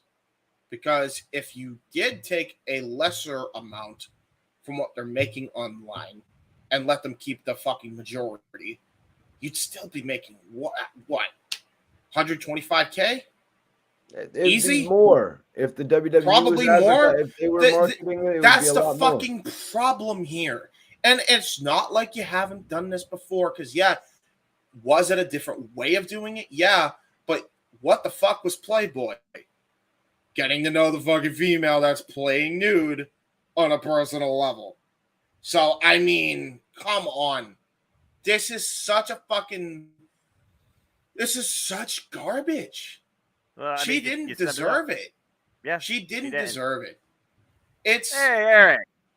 Good to see you. and we got that fucking Eric. But here's the thing, Eric. I saw that.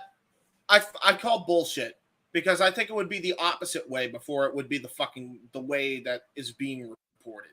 That alone just tells me a lot of these dirt sheets are making this shit up on the fly. If you go to any Business Insider, bro, I took Economics 101. Above all else, whether it's good, bad, or indifferent morally, the number one thing the company is gonna fucking go for is make money. If they heard that she was gonna do this shit, they were gonna fucking make toys fly off those fucking shelves, regardless of how fucked that is. Which, by the way, it's pretty fucked if they did. But I believe in that way fucking more than I do the opposite. I'm sorry. I don't believe Mattel cares about public relations when it comes to selling toys. Have they ever sold a sexy Barbie? Probably. I mean, they used to sell Sunny. You know what I mean? They used to sell Sable. Well, so WWE, well, that was when they were with Jack Specific, to be fair, but continue. Oh, okay. Something else to bring up is, and I don't have transcription of this. Yeah. But resurfaced this week in the wake of all this was an interview that Athena, the former Ember Moon, gave after her release, where she was talking about how WWE tried to tell her to, quote, be sexier like Mandy Rose. What? Yes. So What? WWE That's WWE is telling one of their talents to be as sexy as Mandy, the question. WWE knew about the page and now there's an issue with it. Now there's an Again, issue. these are all the things that I take issue with. And then you look at the videos, and they're not that serious. They're not that bad. You can't see her Guys, face in any of the other we ones. have not seen all the videos, though. Let's keep that in mind. We've seen that one video in the pool. I'm pretty sure there's a lot more videos up there. Honest? Can I be honest, though? Unless you're on the paywall, good. Exactly. That's You the thing about it. shouldn't. They're not supposed to be taking those videos and putting them on to any sort of websites. Any celebrity out there doing that content, they are not getting their videos ripped and put on other. It's only when people do shit like that. So here's the thing, Mikey. Here's the thing, though. Yeah. I gotta point this out, though. People that do this on a basis that it's private with a trusted, supported community that they will profit from. The internet is full of sleazy scumbags that want to lose their virginity in any way possible and will use that to their advantage. Nothing is private on the internet, and people have used this to take advantage and ruin these people. Which is exactly what fucking happened to Mandy, which nobody is talking about, by the way. So whoever the fuck that asshole is, fuck you too, by the way. World's full of cruel people at the end of the day that are in it for themselves, no matter the expense of somebody else. Like, it's gross that... Because, she was on her way to an upper echelon that, I'm sorry, guys, she will not be able to achieve where she was going in Impact. She will not be able to achieve it in AEW either, you guys. I got a feeling that she was going to the top and she was going to have a run, man. They were really messing with Mandy Rose. She built it up. She was safe in the ring. You know what I mean? She wasn't breaking people's noses like Tay Mello. You know what I'm saying? She was really, even though I made that statement that she was the worst of the champions as the NXT champion, which I believe is pretty much an accurate statement, she was still building herself up to be among them women, and she deserves it, man. The funny thing about this, you talk about, hypocrisy, stereotyping, you talk about continuity in the way that we have built this forum. You think about how many times we circle back to topics of accuracy, journalistic integrity, pornography, and the states of. It's all come to head, particularly in this story. I look at this on multiple fronts. You all know me, right? I'm simple. I don't read into any dirt sheets. I don't invest in any of these services. I hear what you are saying, but I also understand when it comes to a person's morality. And at the end of the day, you need to make money to live. So if an individual wants to use these platforms as an alternative form of income, I have no right to judge. That's their choice. Now, as far as going against company policy, that comes down to the corporate structure. If they allow it, aware of it, or find a way to block it with suggestive warning or prevent it. The thing about WWE, like you said, they are the biggest multi-billion-dollar worldwide publicly traded conglomerate, and they have to satisfy not only their own wallet, but everybody else's. Now, we don't know the true source that caused this, but for some reason, they handle Mandy Rose with termination versus Matt Riddle with suspension and rehabilitation versus the Usos that are now your longest reigning tag team champions. There is no real structure or proper approach to these situations. They're hotspot decisions. And at the end of the day, it only affects those individuals that they do the decision for. As far as Mandy Rose goes, what was her motivation? What is her end game? What is her overall intention in life? Continue bringing forward what the Lord gave her in the way she chooses to make a profit? Or was she trying to be the best possible female WWE superstar? I say, why can't you do both? I say, why can't you do both? But she could have done both. As far as this story goes, we're looking at the WWE releasing a talent at the forefront. I think, and this is opinion, they could have done this differently.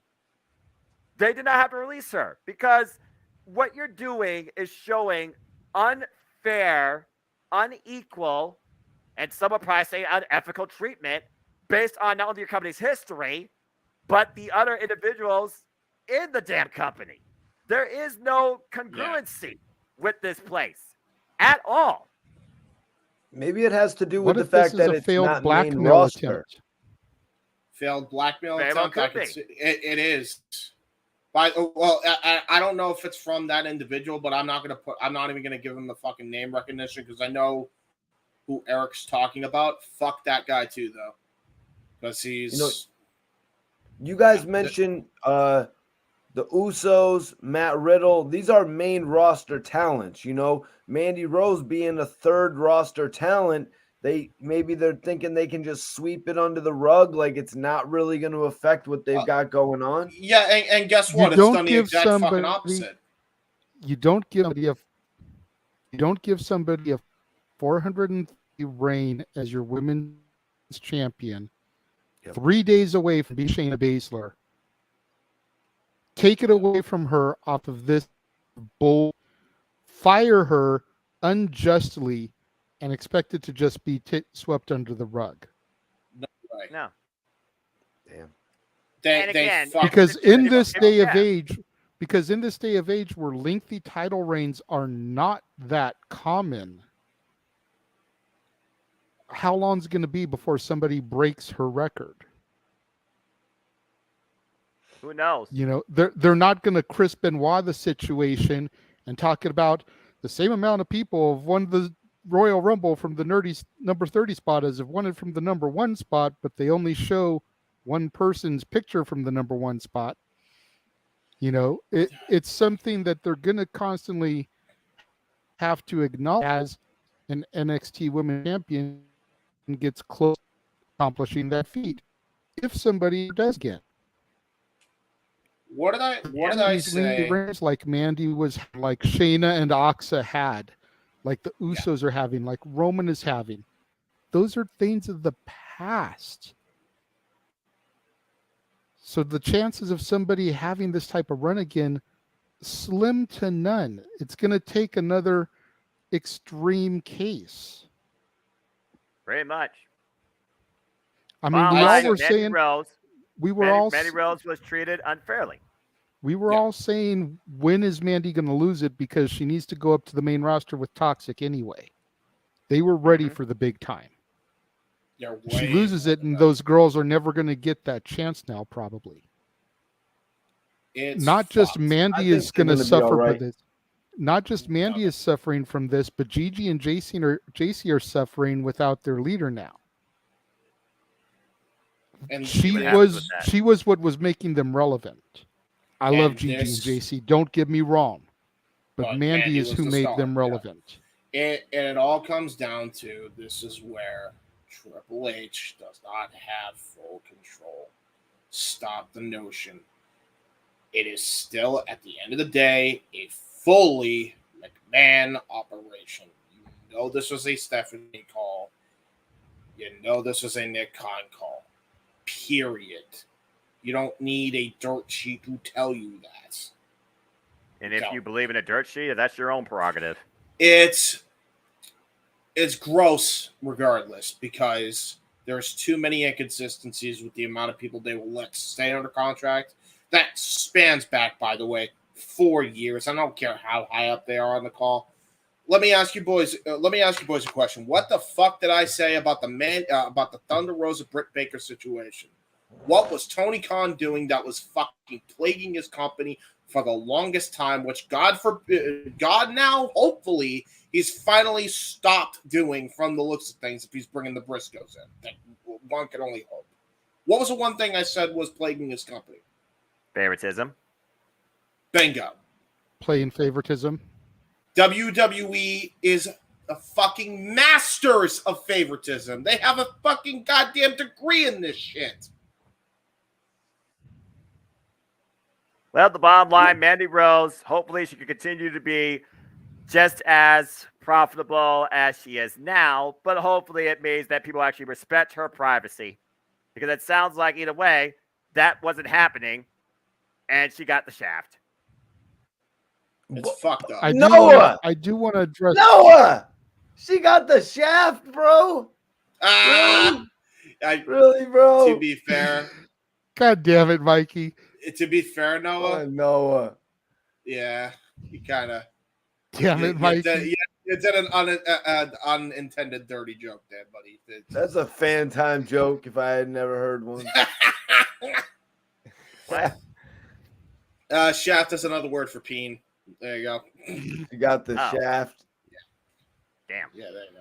Well, hell, let's talk about everything else. Popping the P, pitching the T, and now I know this. Jesus Christ. Let Anyway. Mandy us Rose this deserves better. potential rumor Justice for Mandy Rose. That's all I about got. Sonya. What about Sonya? I liked Jerry's thoughts on Cora Jade leading Toxic Attraction.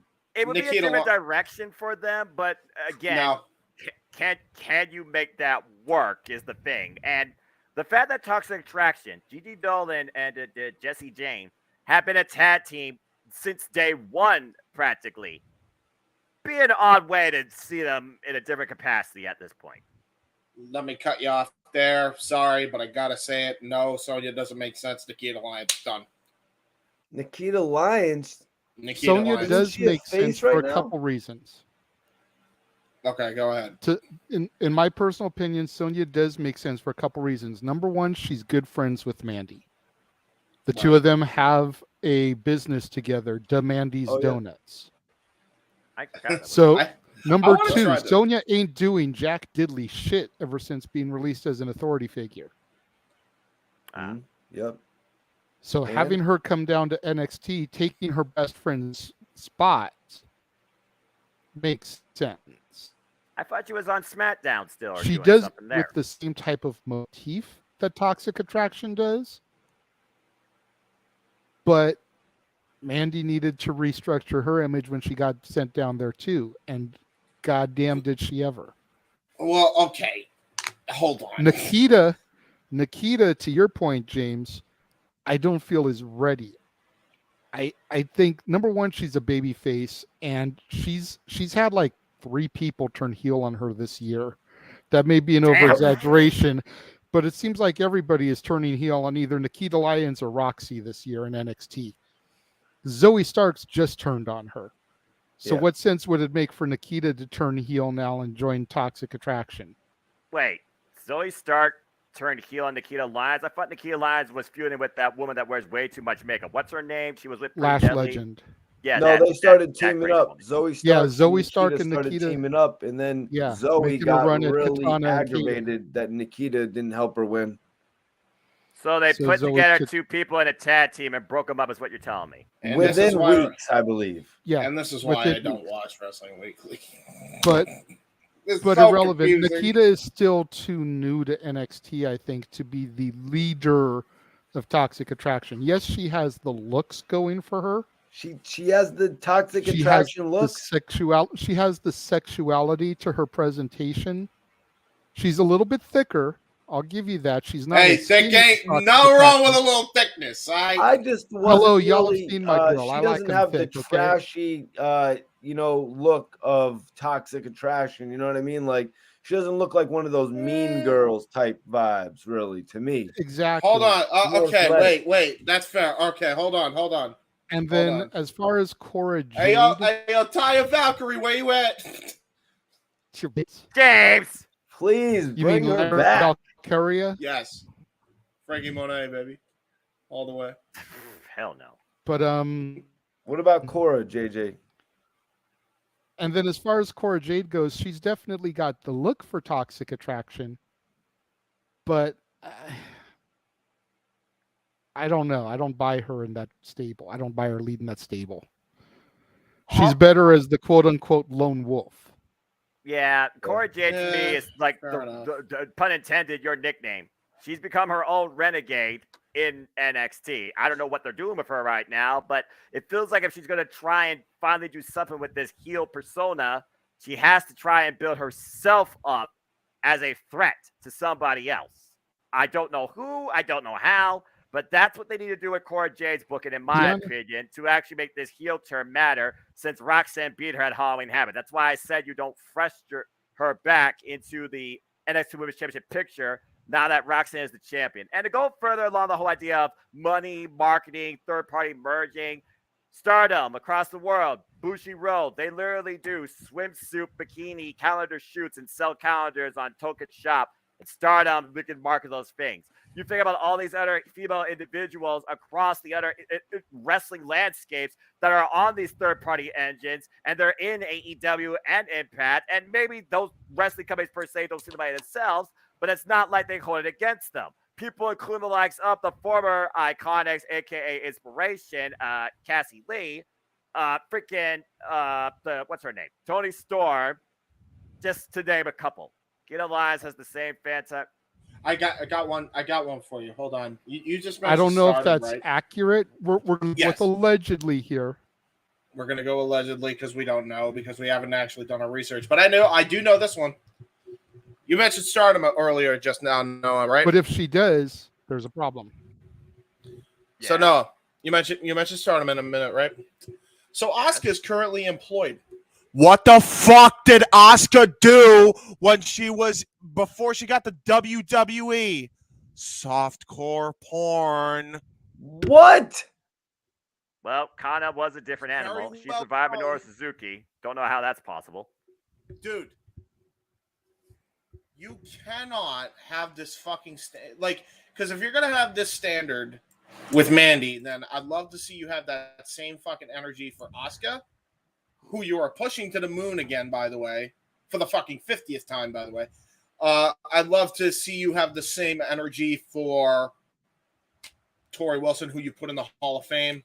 I'd love to see you have fucking Scarlett. I'd love to see you have this fucking same energy with Scarlett. I'd love to see you have the same Scarlett, James, with they're already saying, they're already putting Scarlett and Karrion Kross as a part of that list of underwhelming returns. Oh, Triple H is underwhelmed with his returns? I that's believe what it. you're saying. I believe it. Yeah, allegedly. Some Fuck of them. that. I'll Some of the believe it when I returns see that it. have come under the Triple H regime.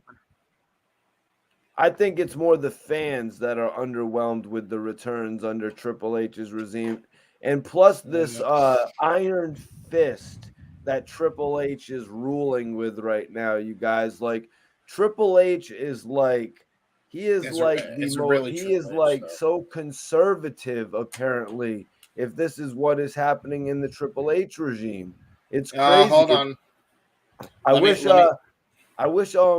Josh was here, because this is a more conservative regime than when Vince McMahon was around. As you're saying. I will say, keep in mind, he's head of creative, not the main CEO. That would go to Stephanie and Nick Khan, number one. Number two, and there's a big distinction here. We talked about a few weeks ago now that what the fuck was WWE doing wrong?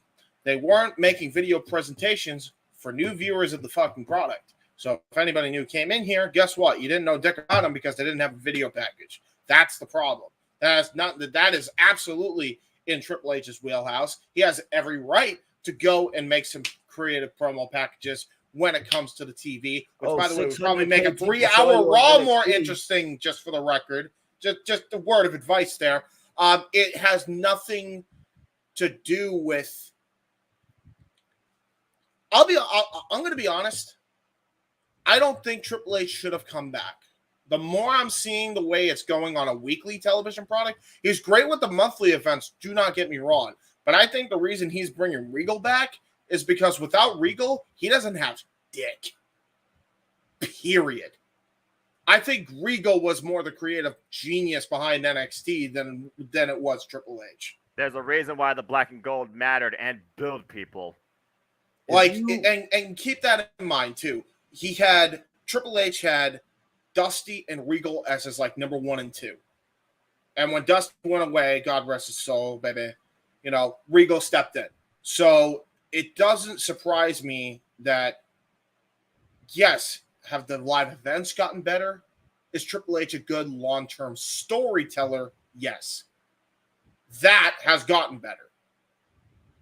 The weekly television has not, because he's missing the key elements that make weekly television matter. I think that's where Regal coming into play makes. I'm going to be honest, that's going to change the game when Regal gets it. And if you watch NXT, which it might be only JJ and I that watch NXT here, but I think Regal's already back. In all honesty, I think he's already back. I mean, you know what? Allegedly, and I only say allegedly because, probably. Judging by Regal's son's promos from 2 weeks ago to what they are now, it just seems to me like Regal is being more hands-on with his son right now, because they have upped the intensity in William Regal's son's promos on NXT. It's crazy. Really? Yes, they have. It's one of the most interesting things going on in NXT. A few weeks ago, they didn't really know the direction to go with him. Oddly, this week, he has such a direction that screams William Regal being back to me. Well, keep in mind, Mikey, I mean, these exist. He also could have just called his son and been like, hey, but that's why you want some pointers? And Mikey, yeah, probably, but Mikey, you said a very particular word there, conservative, and this goes back again. How open might that constant continuity? Didn't we just talk about how SmackDown is losing like half the actual money that's expected? Well, yeah, but that's also not because of Triple H entirely. To be honest, that's also because Roman Reigns didn't want to work a full-time schedule. Number one, number two, Vince kind of screwed the pooch with SmackDown well before Triple H got there. So. I mean, rerun domino down. effect, though, James. Just saying, domino effect. It's all coming to play. Let's just circle back though to what this is about, though. We're talking about a talent released, a person making their own monetary gain their way, and the fact that the company, for some reason, is not using it for their gain. Yeah, I mean, they had to put somebody in charge, so I guess Triple H was you had to go with Hunter. I just think that he has more chemistry with Regal, and that will get the best out of creative. Yeah, you're so right. I don't think he's back yet. I think that's a bit of a stretch. Although allegedly, if he is back, it wouldn't surprise me because it's not the first time he got paid by both companies at the same time. So. Go watch NXT. Who knows? He can do it twice. Go watch Go watch the last 3 weeks of NXT. No, I get that, but it's like again, keep in mind, he could call his son. I don't think him being under AEW It's a contract. lot more than calling his son. It's the way that his presentation was on camera. They but it's they up the ante on his presentation tenfold or whatever the hell the saying is. Right, but okay. That's He's like the main the same player on NXT right now. His son is like top 5 in NXT. But his like, son is about to be a bigger player than Hook. But like, let's say if Triple H's sons were going to go to AEW, can Triple H not call his son and give him some point and be and visit him at home and be like, It's "This is what we bigger got to than do that. next week."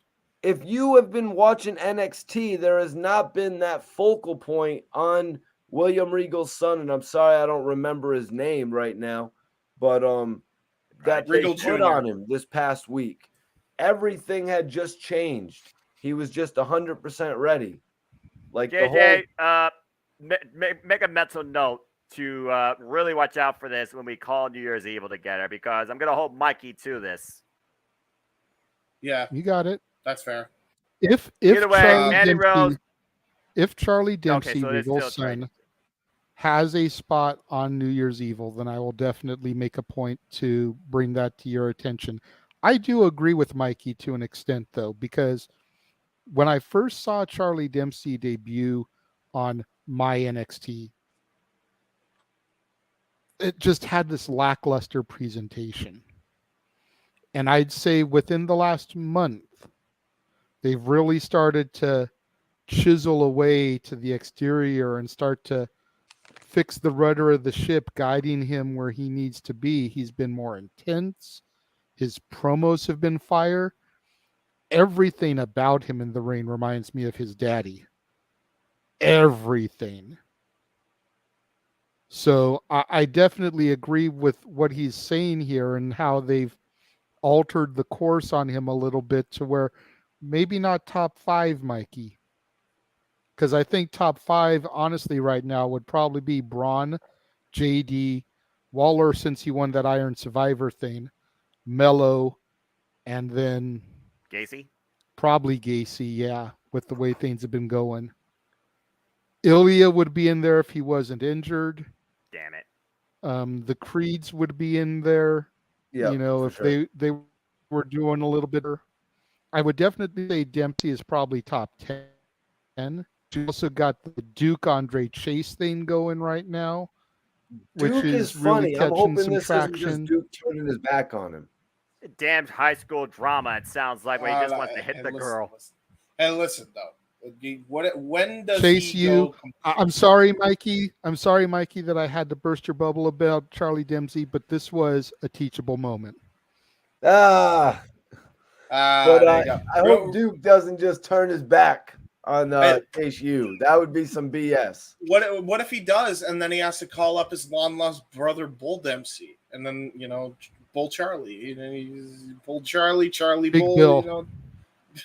Now they need to rebuild that tag division, but then again, they took the tag titles off the Silent and Deadly or whatever the hell their name Pretty is. Deadly. What the hell is tag team wrestling in WWE? Shut up! What the hell is tag team wrestling in fucking WWE when you got blueberry, strawberry straps that aren't even real championships, are the only real actual team in your damn company, and you can't even build a freaking tag team division in this NXT? Tag team wrestling is fucking relevant in WWE, and I stand by that until further fucking notice.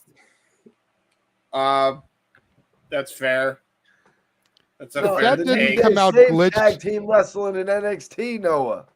James, if that didn't come out glitched on the final video, put that in our goddamn highlights. Oh, trust me. No, StreamYard's pretty good on that front. Yeah, we're good. And I also have my stream recording, so we got all of that. But I digress.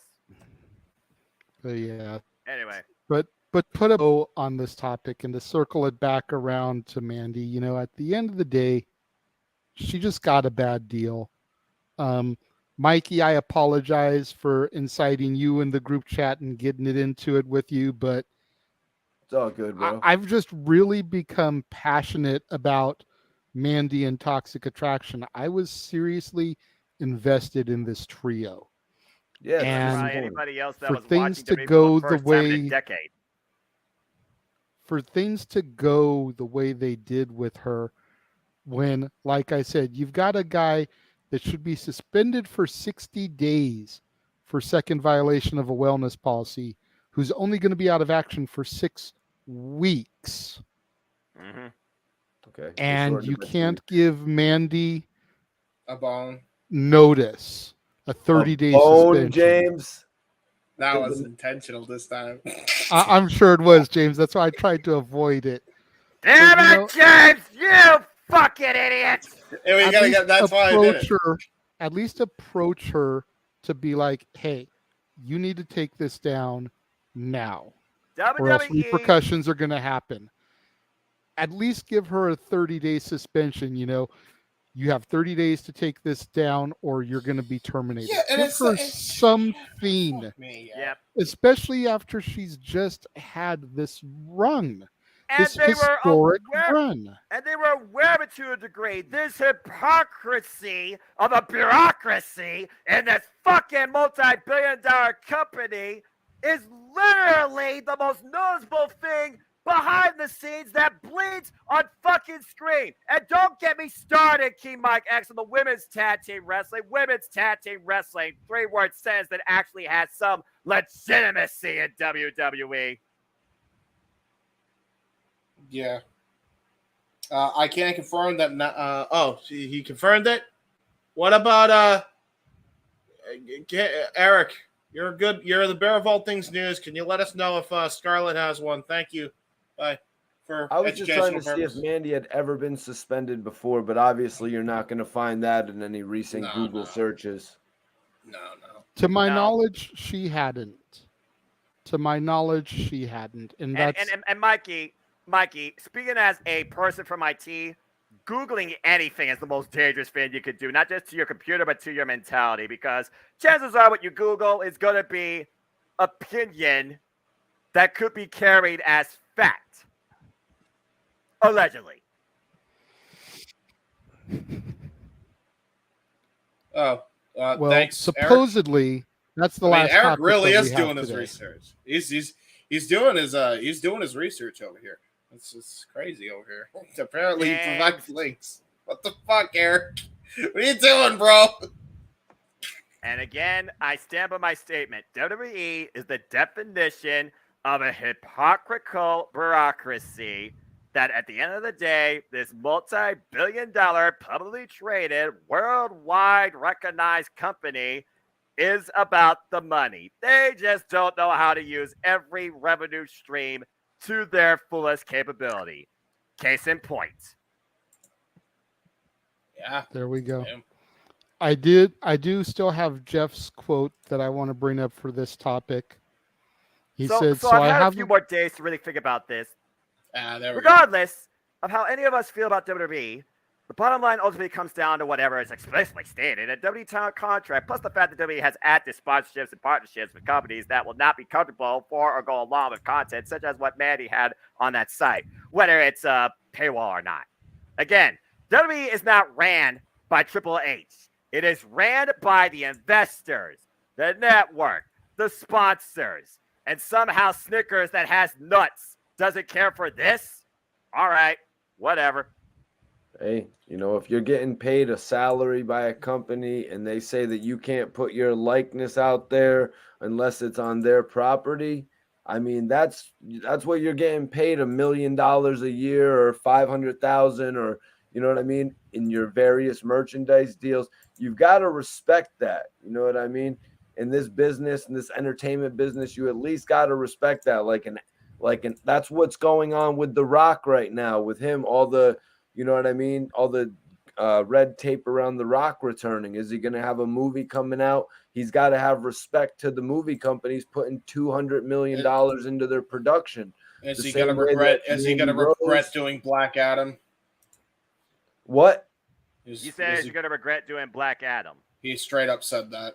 Just The Rock. Yeah. The Rock. By the way, Mikey, let's not forget he's also rebooting the XFL. But again, to play what JJ said, if the fucking company had any inkling of this, there should have been some sort of warning, not hot shot action on the spot where it's like a zero tolerance policy. Yeah. Yeah. Communication is fucking key. Why the fuck does this society not understand that? Maybe with the XFL coming back, that's going to lead to The Rock actually coming and, coming back for WrestleMania. I thought you were going to somehow say with the XFL coming back, it was going to help communication. I was like, hey, wait, what? Wait, what? But damn it, man. Why didn't they just save this Roman Reigns, Sami Zayn tag team match for the Royal Rumble? Because that would be too creative. I appreciate that he's just bringing up topics on the fucking fly because these are pretty fucking funny. We're just having a ball with these. No, that's what we do. We have a good time. We shoot the shit. And What are they going to do? Are they going to subject me to Kevin Owens versus Roman Reigns again at the Royal Rumble? Yes. I think so. Probably. Yes. Either that or Really Cena. we're going with our plan of Sheamus that we were talking I want to about see. I actually want to see Cena versus Reigns this time around, though. Again, because in a tag match. It's a tag capacity, James. But what did you mean, Owens, James? No. He literally was talking about John Cena versus Roman Reigns 1-on-1. Because I'd like to see. I'd like to see it again. I don't know. They could have. I feel like I'd be more invested in it this time. Because John Cena is the bigger draw? No. Roman right now is the bigger fucking draw, but him and Cena would be pretty good. What they do it 18 months ago? Yeah, it was literally at the freaking SummerSlam. I know. Last year. Yeah, but you know why? Because, fucking Better times. Nobody's pinning Roman Reigns though on SmackDown. No shit. I know that. It's gonna be Kevin Owens pinned Sami Zayn. It's gonna be Roman Reigns walking away from Sami Zayn. I'm gonna have to say. That's a hot take, but that is how you build the tension into the Royal Rumble, where Roman versus Kevin Owens could happen, but Sami Zayn is cornering Roman Reigns. How you doing, JJ? How you doing? Oh, he's just taking it in. I think we're helping his mood. I heard him laugh a couple of times. We stopped saying her name. We talked about fuck the WWE and their bureaucracy and hypocrisy. I think this is a nice, light way of putting it out. I ranted once, twice. I lost damn count. I'm not going to rant about women's tag teams because we'll be here for another hour. And again, tag team wrestling. Okay, I got about one. I got about one. All right, I'm going in on Roman Reigns versus Jake Paul this week. What? Remember a few weeks ago I was going in about that? I was like, it's happening at WrestleMania. Damn it, man! I will miss. I got impromptu top five. I have impromptu top five for you. Top five matches. Christmas theme too. Top 5 matches in December to Dismember. The Extreme Elimination Chamber at number 5. The Extreme Elimination Chamber is the biggest fucking mockery of that. Let me You're telling me you got Bobby Lashley in a freaking pot. You're the dance to get me the Let me finish the joke. You're literally bringing up that black note in this company's stupid controversial history, James. You brought up Dismember. Let me finish the joke. You're not December to Dismember. That is a joke in general. That is a fucking joke in general. Where'd Mikey T go? Mikey T got fucking cut off. Thanks, Mother Nature. Wait, hold on. No, let me finish the joke. Okay, no. Listen. I gotta turn my volume all the way up. All right. No. Top 5 matches here. Let me the Extreme Elimination Chamber at number 5. Number 4 is the Eminem Hardy's tag match.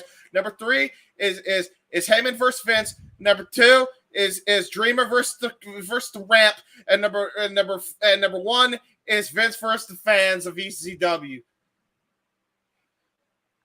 Did you get the joke?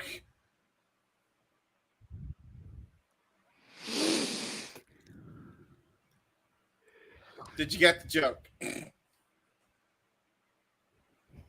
you get the joke now? I was going there, and then you cut me off. WWE is still a fucking joke. I know. Well, did you get the joke with the December? It just... I didn't name actual matches other than the actual 2 in the beginning. Then I fucked everything else up.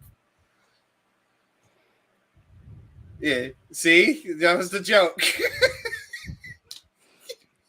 Let me just go ahead and look at my latest therapist bill. All right, poor Mikey T. All right, let's wrap this up. We're waffling at this point. Okay, here it is. Got it. Oh my god. You dickhead. That's all, folks. JJ. Wrap this thing up, JJ. I got church in 6 hours. Lord have mercy on our souls. Oh god. All right. Time to wrap things up. Time to start the shills and everything. James, what have you got to plug for us this week? So I other than everything that I plugged in the beginning, I only have 2. I have hold on. I almost forgot about my Let's Play. That's a bad thing. Oh, Clanch. I almost forgot about that. And then I could share my screen. Botch. Botch. Sucker Ron. Friggin' broke. Okay, cool. All right, here we go. I'm going to share my screen now. Share screen 1. I don't need the share system on because I'm not sharing audio. Okay, I have things upcoming, and they're all pretty fucking cool. So there's also a holiday bash coming up. We decided at last minute that, hey, we had such a fun time with the Rampage. It was pretty cool. So we have the Dynamite one first. Go check it out. It's the AEW Holiday Bash, Dynamite Live Reactions, FTW Productions Watch Party. Go check it out. It's gonna be on my channel, the main hub for FTW. You also see the Rampage one, and you'll notice I did the green light hue for Dynamite and the red light hue for Rampage. So it should be easy to tell the two apart. Okay, cool. On top of that, I got NASCAR Thunder 2003 season mode part 2, where I'm with the boys and I'm driving around in circles. So go check it out. I promise it's a lot more funnier than it actually sounds. And yeah, there you go. That's all I have recent that I need to plug. All right. Sounds good. Over on my side of things, tomorrow is going to be another edition of the War Zone, the weekly acquisition report, where I show off the newest additions to my ever-growing movie library. And then I kick off a week of what I've been referring to as Christmas chestnuts. These are the must-watches every year for me and my family. We got a little-known film starring John Denver, the musician, called The Christmas Gift, the Santa Claus trilogy, Home Alone and Home Alone 2, Christmas Eve Will Be It's a Wonderful Life, and Miracle on 34th Street on Christmas Day. We've also got Stat Boy Sports Bar featuring Dory Lou this coming Tuesday. Make sure you queue for their Raw recap, Dynamite recap, and SmackDown recaps, as well as the No DQ reviews, which myself, Noah, Jeff occasionally appear on. Congratulations to the Hall of Fame class of 2022 once again. You've got the No DQ awards that you can vote for over on the website. I believe that's still going. Let me see here. And then next Friday, the episode that Noah is dreading the most. Yeah, boy. Yes. Hello. The eve of Christmas Eve Spectacular. It's going to be a good one. It's going to be next week, Noah. It's your last chance to do your spiel. For $5 super chats, gonna spin the wheel of carols. Get your kids from the airport after graduation. And all of us Prepare for your Christmas vacation. will participate in singing these songs. Go into hibernation.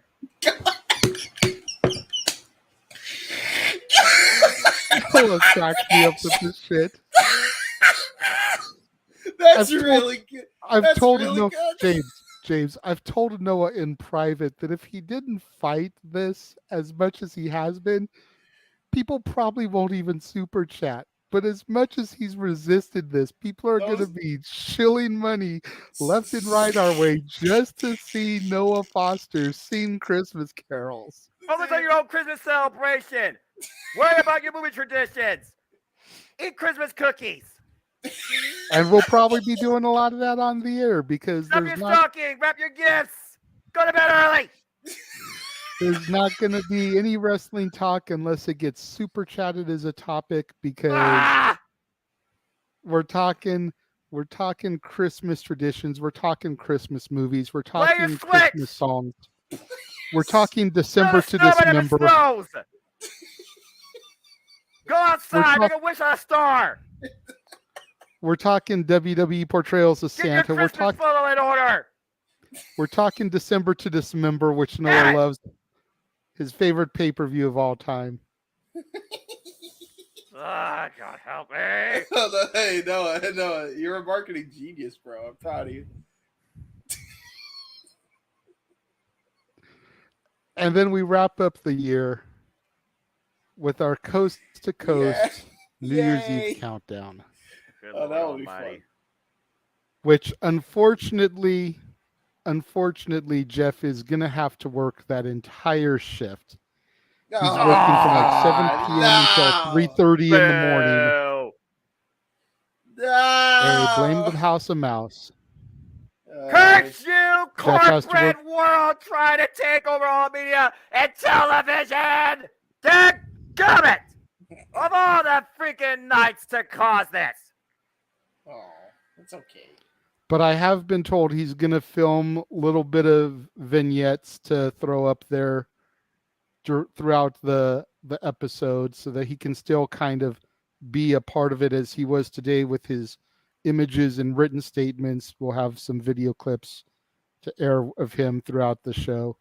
All right, James is going to be putting together highlights from open mic night. James was even suggesting, or Noah was even suggesting, to throw in some highlights from the pay-per-view calls if you can make that happen.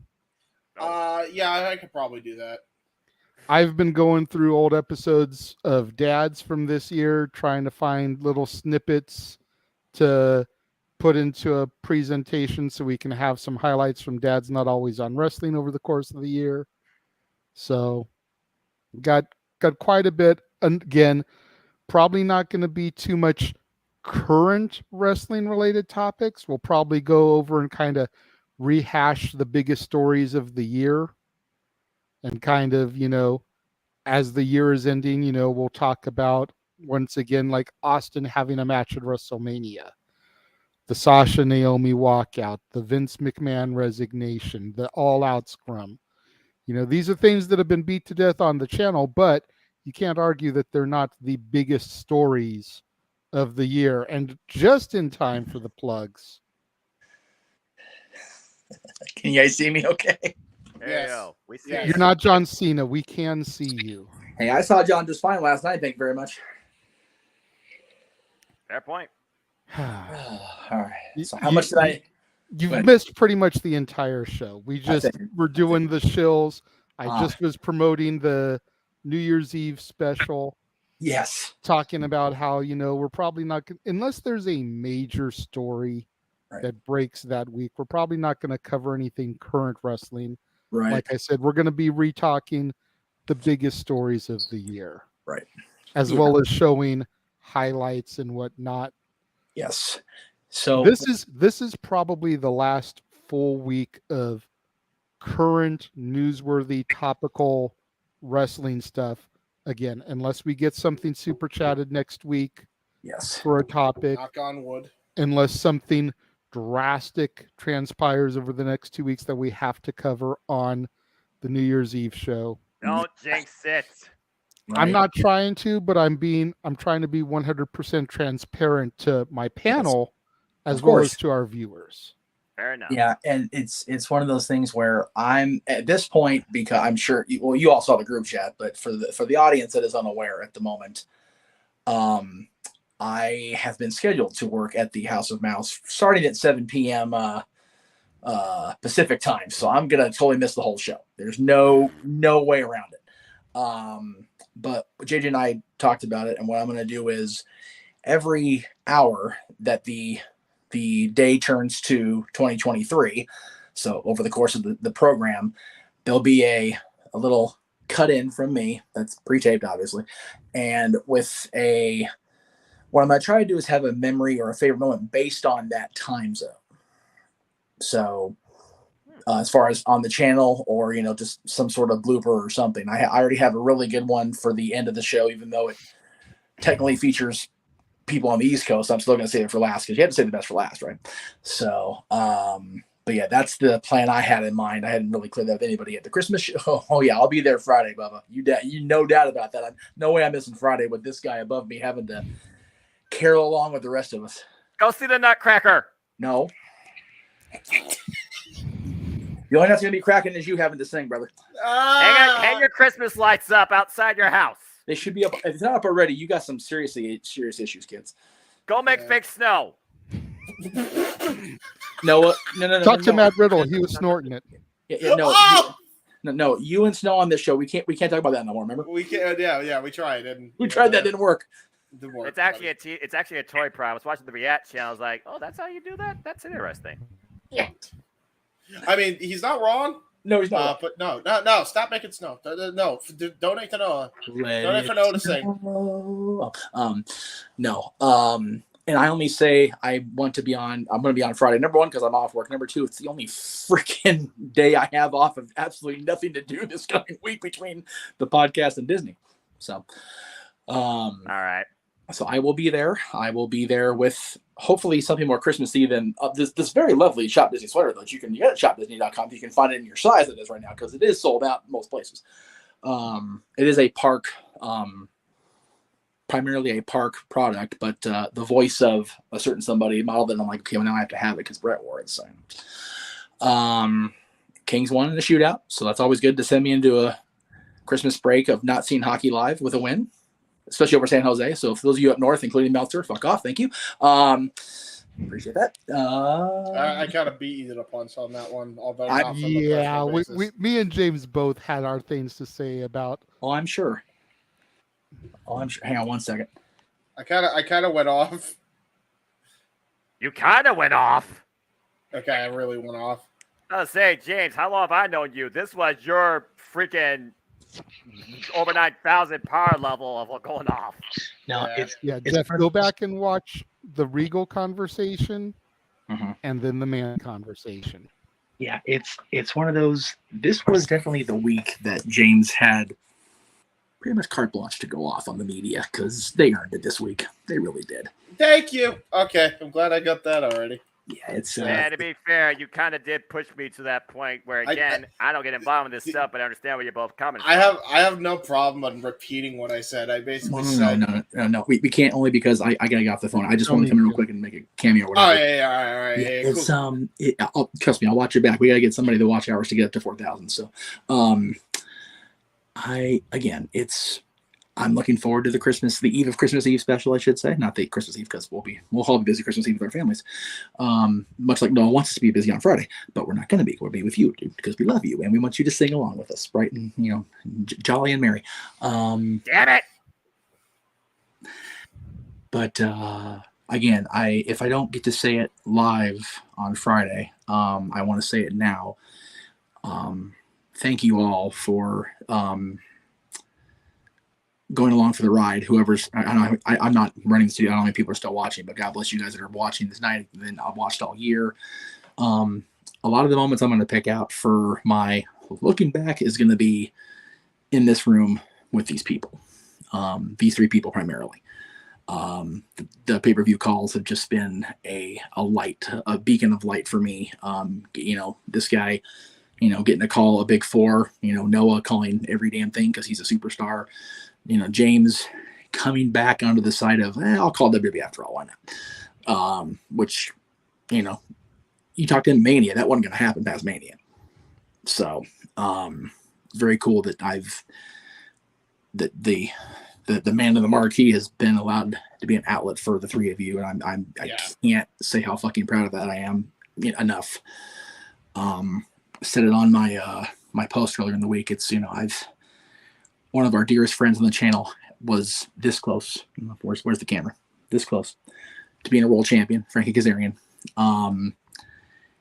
Within the existence of the network, my dearest friends have been on the Jericho cruise. They've been to India. They've toured all around the world. One of them just finished a tour with Debbie fucking Gibson. Let's not oversell that era for Ariel. God bless her. So I'm proud of all my friends this year, and I'm honored to have been part of. And that's accurate, but Jarrett was still a horseman, so there you go. There's that. And I promise those of you that weren't I didn't do that last week off air. I showed the clip to Mikey T, and he acknowledged it. He won't admit it, but he acknowledged that Jarrett was, in fact, labeled a horseman by Arn and Rick off the air. So there you go. Deny it, Mikey. Deny it. I dare you. Because I will show the clip on air and ruin my monetization. I don't give a shit. He was on here earlier, and then I guess Mother Nature or something dropped him off the face of the earth. Mother Nature's been a mucker feather across the country. We've had to cancel fireworks all week at Disneyland because of the wind and the rain and everything. It's been bad. So, anyway, thank you guys for letting me pop in here real quick. I know you said earlier I shrugged up. I can't let me pop in. I'm on the marquee, but it is let me pop in because you guys are kicking ass and doing gangbusters without me, and I appreciate that you guys can do that. And I'm like I said, I'm proud to be an outlet, and I'm happy that you guys have all been able to shine in your own way. So that's Thank you, man. Thank you, Jeff. JJ, you know I love you, brother. You know it's been a crazy over 10 years of just podcasting with you, let alone the almost 20 of friendship. So it's Yeah, absolutely. It's been a wild ride, much like Mr. Toad, which I'm going to see shortly. So thank you guys all at home for watching, and please come in Friday. It's not Christmas Eve. You have a reason to come in for it. It's Friday night. SmackDown's taped, so who gives a shit, really? And by the way, you might see you guys are invited to come right before open mic night to my watch party at Rampage, because we're going to be doing that right before we go live with the Eve of Christmas Eve. So yeah, it's one of those, like, SmackDown's got a lot of good stuff on it, because I went ahead and read, so it's good. It'll be a fun watch, but yeah, you know, we're going to be live. Yeah, mentioning to piggyback on what saying, King Mike X asked if we were going to be before or after SmackDown. Depends if your East Coast will be after SmackDown. If your West Coast will be on opposite SmackDown.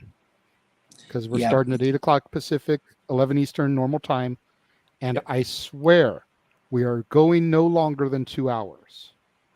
Yes. This is a special. We're not trying to go for no long. We're saving that for New Year's. 2 hours, no more. Yeah.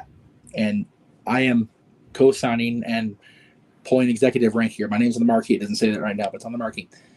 I got to be up at the ass crack of dawn to sign in a 3-year-old and his family the next day. So I'm not working, but I'm working Christmas Eve. So yeah, we cutting that shit short. Yeah, right. So are we through your plug, Jay? Are we waiting on the Noah to take us home? We're just waiting for Noah to take us home, man. That's basically what you came home in time for. Before I turn it over to him officially to take it home, I'm just going to go ahead and say for myself, and I'm pretty sure I speak for the two gentlemen above me, but thank you, sir, for allowing us this outlet. Amen. You know, I mean, it's been a crazy ride for me and you the last couple years, especially. Yes. You know, the whole public world doesn't need to know why, but you know why. It's been a crazy ride for the two of us the last couple of years, but to be synced back up with you and able to do this stuff on a regular basis, and not just doing dads, but we did Ask the Dads for a little bit this year. Then joined the open mic night crew, joined the commentary team. You know, it's been a fun ride. Thank you for allowing myself, and again, I'm sure I speak for these two gentlemen, allowing us to be part of the multiverse of media, as it were, as you feel it is to say that. Yes. Yeah, I literally am just like chomping at the bit for that first quarter alone of content between the live stuff and the pre-tape stuff, man. This, like, as Noah says, each and every pay-per-view day, let's fucking go, man. Let's do it. Let's do it, man. Noah, plug Absolutely. And Noah, I was going to say, Noah, let's fucking go. Take us out of here. God bless you, Jeff, you crazy people in the chat and on the screen galore. It's been a hell of a 2022, and we're just getting ready to get through. People, though, here we go. If you want to know more about me, though, know this, for I am just a simple man and a lifelong fan of professional wrestling, damn it! But I digress. Find me on Instagram and YouTube and Twitter and in Foster1916 for all things wrestling. Shout out, of course, to the entire ATW family. I will be doing one last fun little simple preview to close out 2022 on my simple YouTube channel. It will be covering the Supercard for Stardom, of course, Dream Queendom, culminating with Julia versus Siri for the Red Belt and so much more. And then we'll kick things off with a simple predicting exhibition, previewing Simply Predicting's first quarter, as we will, of course, come together on my YouTube channel to preview and discuss Wrestle Kingdom 17, which I will be back here to call and commentate live on the Jeff H. Direct Multiverse of Media. So I'm looking very forward to that. And there's going to be so much more to come, too, as we finish out 2022. But as always, I'd like to conclude, there are no winners, no losers, no betters. There are just fans with opinions for this passion we all share. At the end of the day, folks, support one another and respect each other. Protect your mentality, too, if you didn't get nothing else from tonight's episode. And it's the holidays, so literally, treasure your families. And just enjoy life and enjoy professional wrestling. It's as simple as that.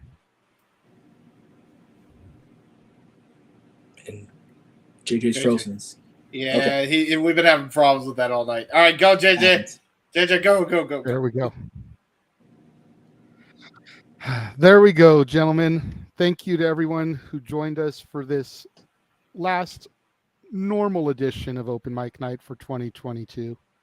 For the man whose name is on the marquee, Jeff motherfucking Meacham. For the simple man, Noah Foster. For the Heeb Man, James Hebert. I am the Renegade. And as He's the real. Premiere in January on Renegade's Reviews. So long, everyone.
Have a good night, folks. Good night, everybody.